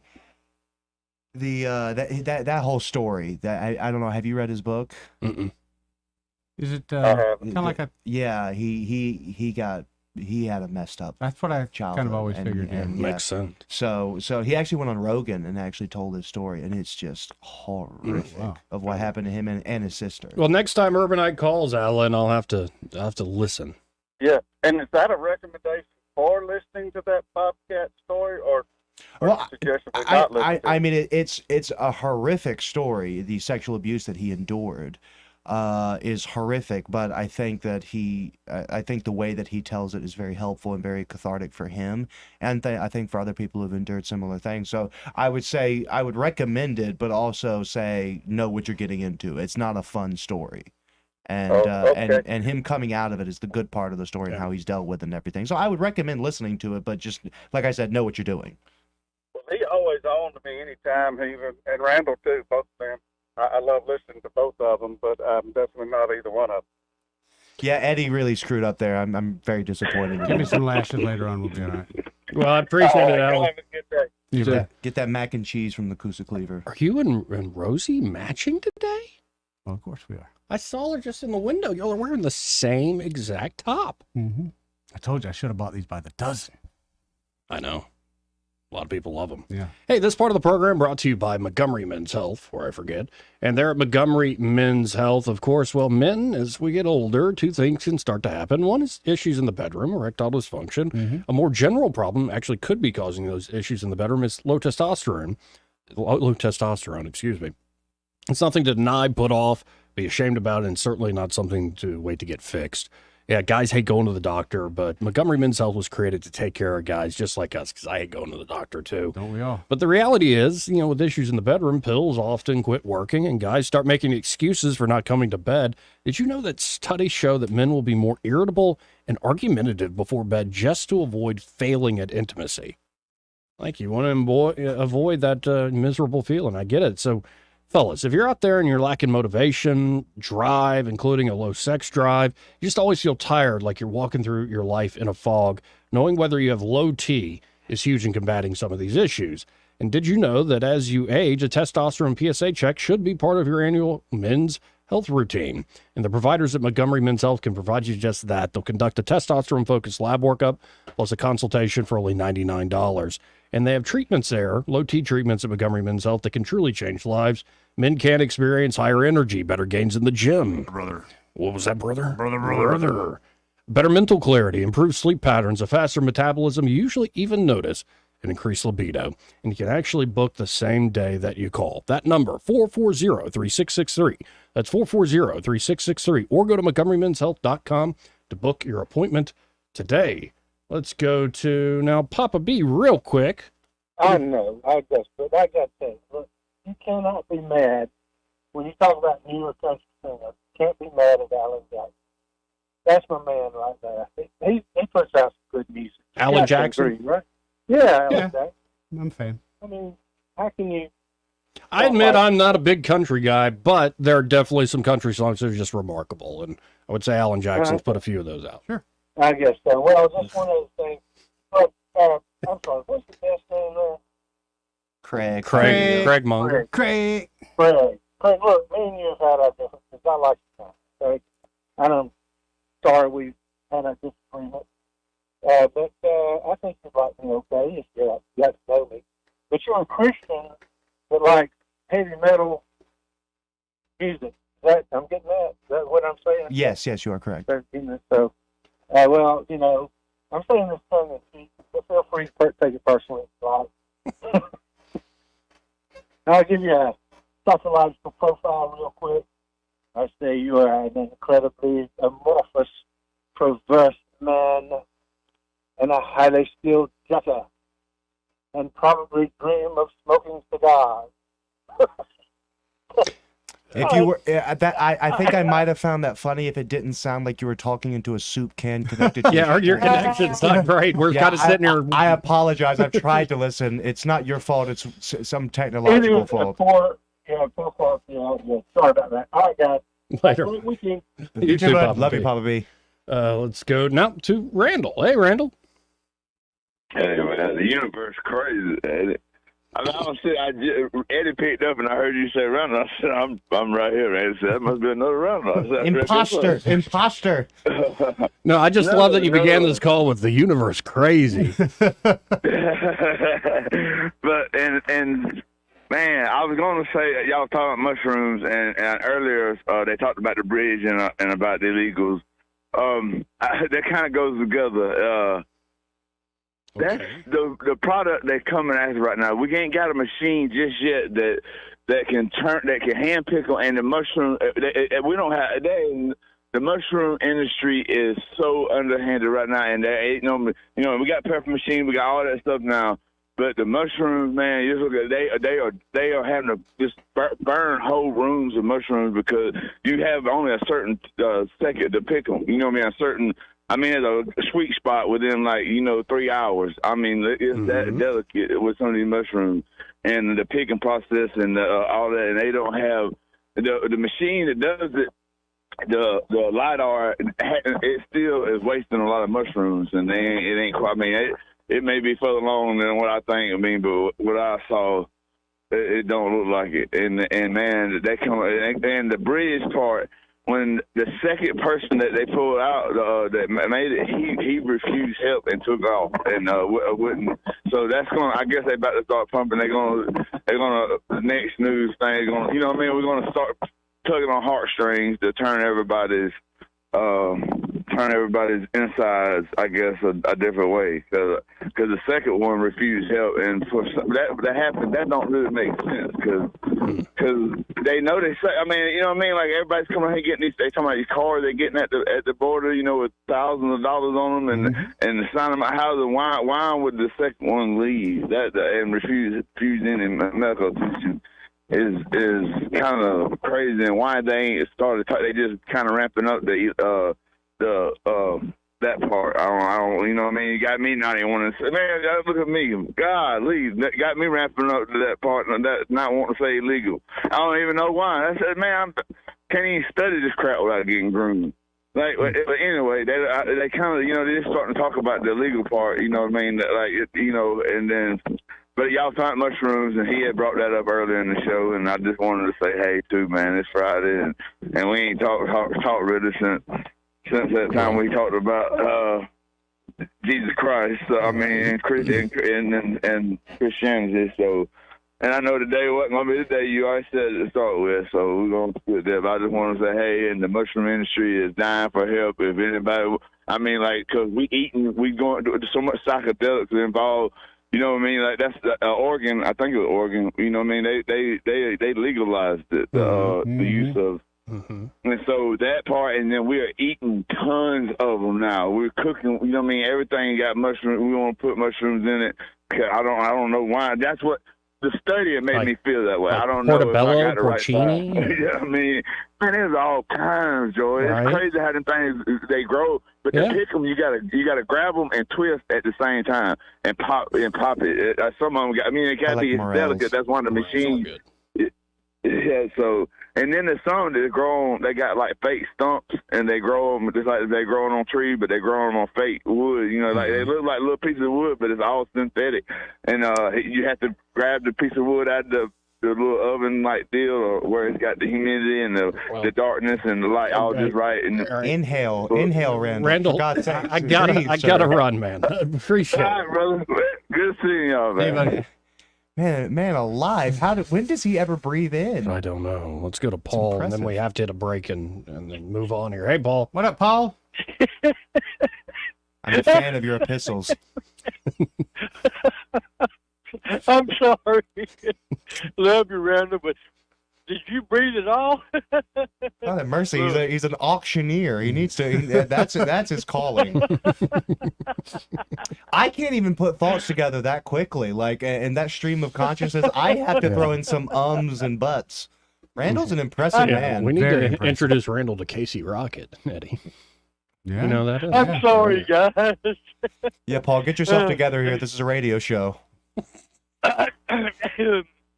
Yeah, like I told Eddie there whenever he first got me, I've been in and out of the car and whatnot, coming and going, and then each time I get back in, y'all talking about different things. Let's see if I get this real quick, like, and then y'all got on music and being on music, and I'm like, oh my goodness, I've been waiting for this one. Aerosmith. Oh yeah, that's a good one. Toys All in the right. Attic. Now, they. Oh man, that was an album. Mm-hmm. They had several hit songs, but some of the best albums, which goes back to another channel, never even made it to radio. Trains kept rolling. All night long. Uncle Salty. Mm-hmm. Man, 10-inch. Yeah, I could Uncle just Salty's go on and on and fantastic, on. yeah. Yeah, buddy. The vocals, the blends of it all going together. Yep. And of course, I have a lot of favorite bands, but that one, for some reason, when y'all was talking old songs and what, that just stood out. Well, and it brings back a memory back when I was doing the nighttime show, and he was still here. Baron Coleman and I had a debate over was Toys in the Attic or Pump a better album, and we actually went song by song. It wasn't really a debate; it was more like talking through each song. Yeah, those we were actually good decided debates. Pump was it's. Go listen to it again. It's not just Love in the Elevator. Yeah. It's No, there's that's a a whole lot album of is stuff good, on yeah. that album. Janie's Got a Gun on there too, isn't it? I don't know about that one. Yes, Yes, James it is. Got a Gun. Yeah, because it starts with the Dulcimer stomp. stomp. Yeah. That's a good album. Well, but guys, See, I'm actually not. y'all a have huge a blessed Aerosmith fan. weekend. I'll catch y'all next You week. too, Paul. okay? Thank you, Paul. Take care, brother. Yeah, like Aerosmith goes under the radar sometimes. Yeah, I mean, they just never, it's transcendent when you listen to like Led Zeppelin. For me, Aerosmith, it's a fun listen, but there's nothing like to write home about for me. I mean, Dream On is obviously it's overplayed, Amazing but it's a song, yeah. fantastic song. He wrote that when he Walk was like This Way. 18 too. Like what a song. What now? Walk This Way. You remember? Yeah, Walk oh This yeah, Way? yeah, I do. And Come Together. Those are good ones. That was a good one. Hey, we got to hit this break. We'll be All right right. back. Want to carry News Talk in your pocket? Download the News Talk 93.1 app from the App Store. Available on iPhone and Android. Never miss a moment. Download now. Hey there, I'm Kim Williams with Alabama Home Mortgage. Our partnership with Blue Water Broadcasting has reached thousands of listeners in the river region. People listen, people call. Now there's mortgage savings for us all. Did you know that radio is the #1 reach platform in all of media? It's true. Call us to find out how to put radio's #1 reach to work for your business. Blue Water Broadcasting. Local folks helping local business. What are you planning on using your tax refund on? With Southern Steel's strong, durable, and built-to-last metal structures, you can build anything from towering warehouses, pole barns, manufactured metal roof panels, or even a barn dominium. Save time and money with a quick turnaround and enjoy unmatched protection against the elements. Whether you're a business owner seeking efficiency or a homeowner looking for peace of mind, choose Southern Steel for a lifetime of security. Trust in quality. Visit them today and build your dreams in steel. 1295 North McDonough Street, 240-2223. This hour of news and views is brought to you by our good friends at Cole Plumbing, 279-8919. Cole Plumbing is #1 in the #2 business. You don't have to dig a hole. They have proprietary pipelining technology. Ask them about their tankless water heaters. Remember, when you have trouble with your bowl, call on Cole. On FM, on your smartphone, and online. The River Region's most trusted voice. News Talk 93.1 FM WACV. Joey Clark. Welcome back to News and Views in the afternoon. Almost out of time, folks, but let's go right to the phones and talk to Ray Bowles from Prattville Carpet. Hey, Ray. Man, I don't know about y'all, but I have been busy today. It is. I've been to Auburn, Pike Road, and I'm done two more appointments since I've been back, and I'm trying to get to the third one. What a day! This has been great. Well, we've just been sitting here talking. Yeah, hanging out. Just hanging out. Yeah. Well, I've been fighting traffic all day. Oh, no, thank you. Yeah. That. I'm trying to turn around now. Sorry. All right. Let me focus on what I got to tell you guys. Oh wow, what a day. Okay, so there's a reason I've been all over the country. Man, this vinyl plank that I bought a container of and then bought some more to fill it back up. Yeah. $5 a foot install. Ooh. This is pre-COVID pricing, is the best way to explain it. Pre-COVID So- pricing. Pre-COVID pricing. if you need a floor and you would like to pay pre-COVID pricing, call us today at 285-8117. One of us come out and give you that free measurement. And then next thing you know, you got a floor down just that quick. Just that simple, folks. Again, 285-8117. And be sure to tell him you heard Ray Bowles here on the radio, and he was very, very busy today, which I love hearing, Ray. All right, guys. We'll talk to you on Monday. See you, Ray. So, did we learn anything today, gentlemen? Anything at all? Well, we learned that you have terrible taste in women, but we already knew that. Learned that Craig's knowledge of Phantom of the Opera. I'm Yeah, impressed with that. Oh, it's not just Phantom of the Opera; it's so many Broadway. Oh, really? musicals. I know every thing from Les Cats? Mis. Yeah, Mr. Mistopheles. You can rock. I don't like the musical, but Okay, I like some of thank the God. soundtrack. Yeah, thank God. I like. I know. There's. Here's the What thing. about Rent? Everyone has AIDS. 500. No, I know. No, it's embarrassing. I can sing the entirety of at least that I can think of right now 3 different Broadway musicals. Is that right? The entirety. Phantom of the Opera, Sweeney Todd, and Les Miserables. Les Miserables. That's impressive. I think there's another one. I'm just not thinking of it right now. What about Grease on Broadway? No, I'm not a huge fan of Grease. I mean, I've seen it, but I you don't. watched the new Wonka yet? The new what now? Wonka. No, I've with been Chalamet? meaning to. It's not out for viewing, is it? Yeah, it's on Max. It's really, really good. Oh, okay. I'll have to check it out. I've been wanting to, but I was kind of blown away how dry, funny it is, and then the music's pretty damn good, too. I'll have to check it out. That me and the wife will have to I watch didn't expect that from Wonka. I thought it would be. It was great. Yeah. People got Like mad about Chalamet the- is a charming dude. Yeah, people got mad that they didn't use like actual Real dwarves for the Oompa Oompa Loompas? Loompas. Yeah. Oh, well, because they put Hugh Grant as the Oompa Loompa, and it's awesome. It's hilarious. Seriously, Hugh it's like a dry British comedy with like people you'll recognize if you've ever watched any BBC comedy, and then also Keegan-Michael Key in it.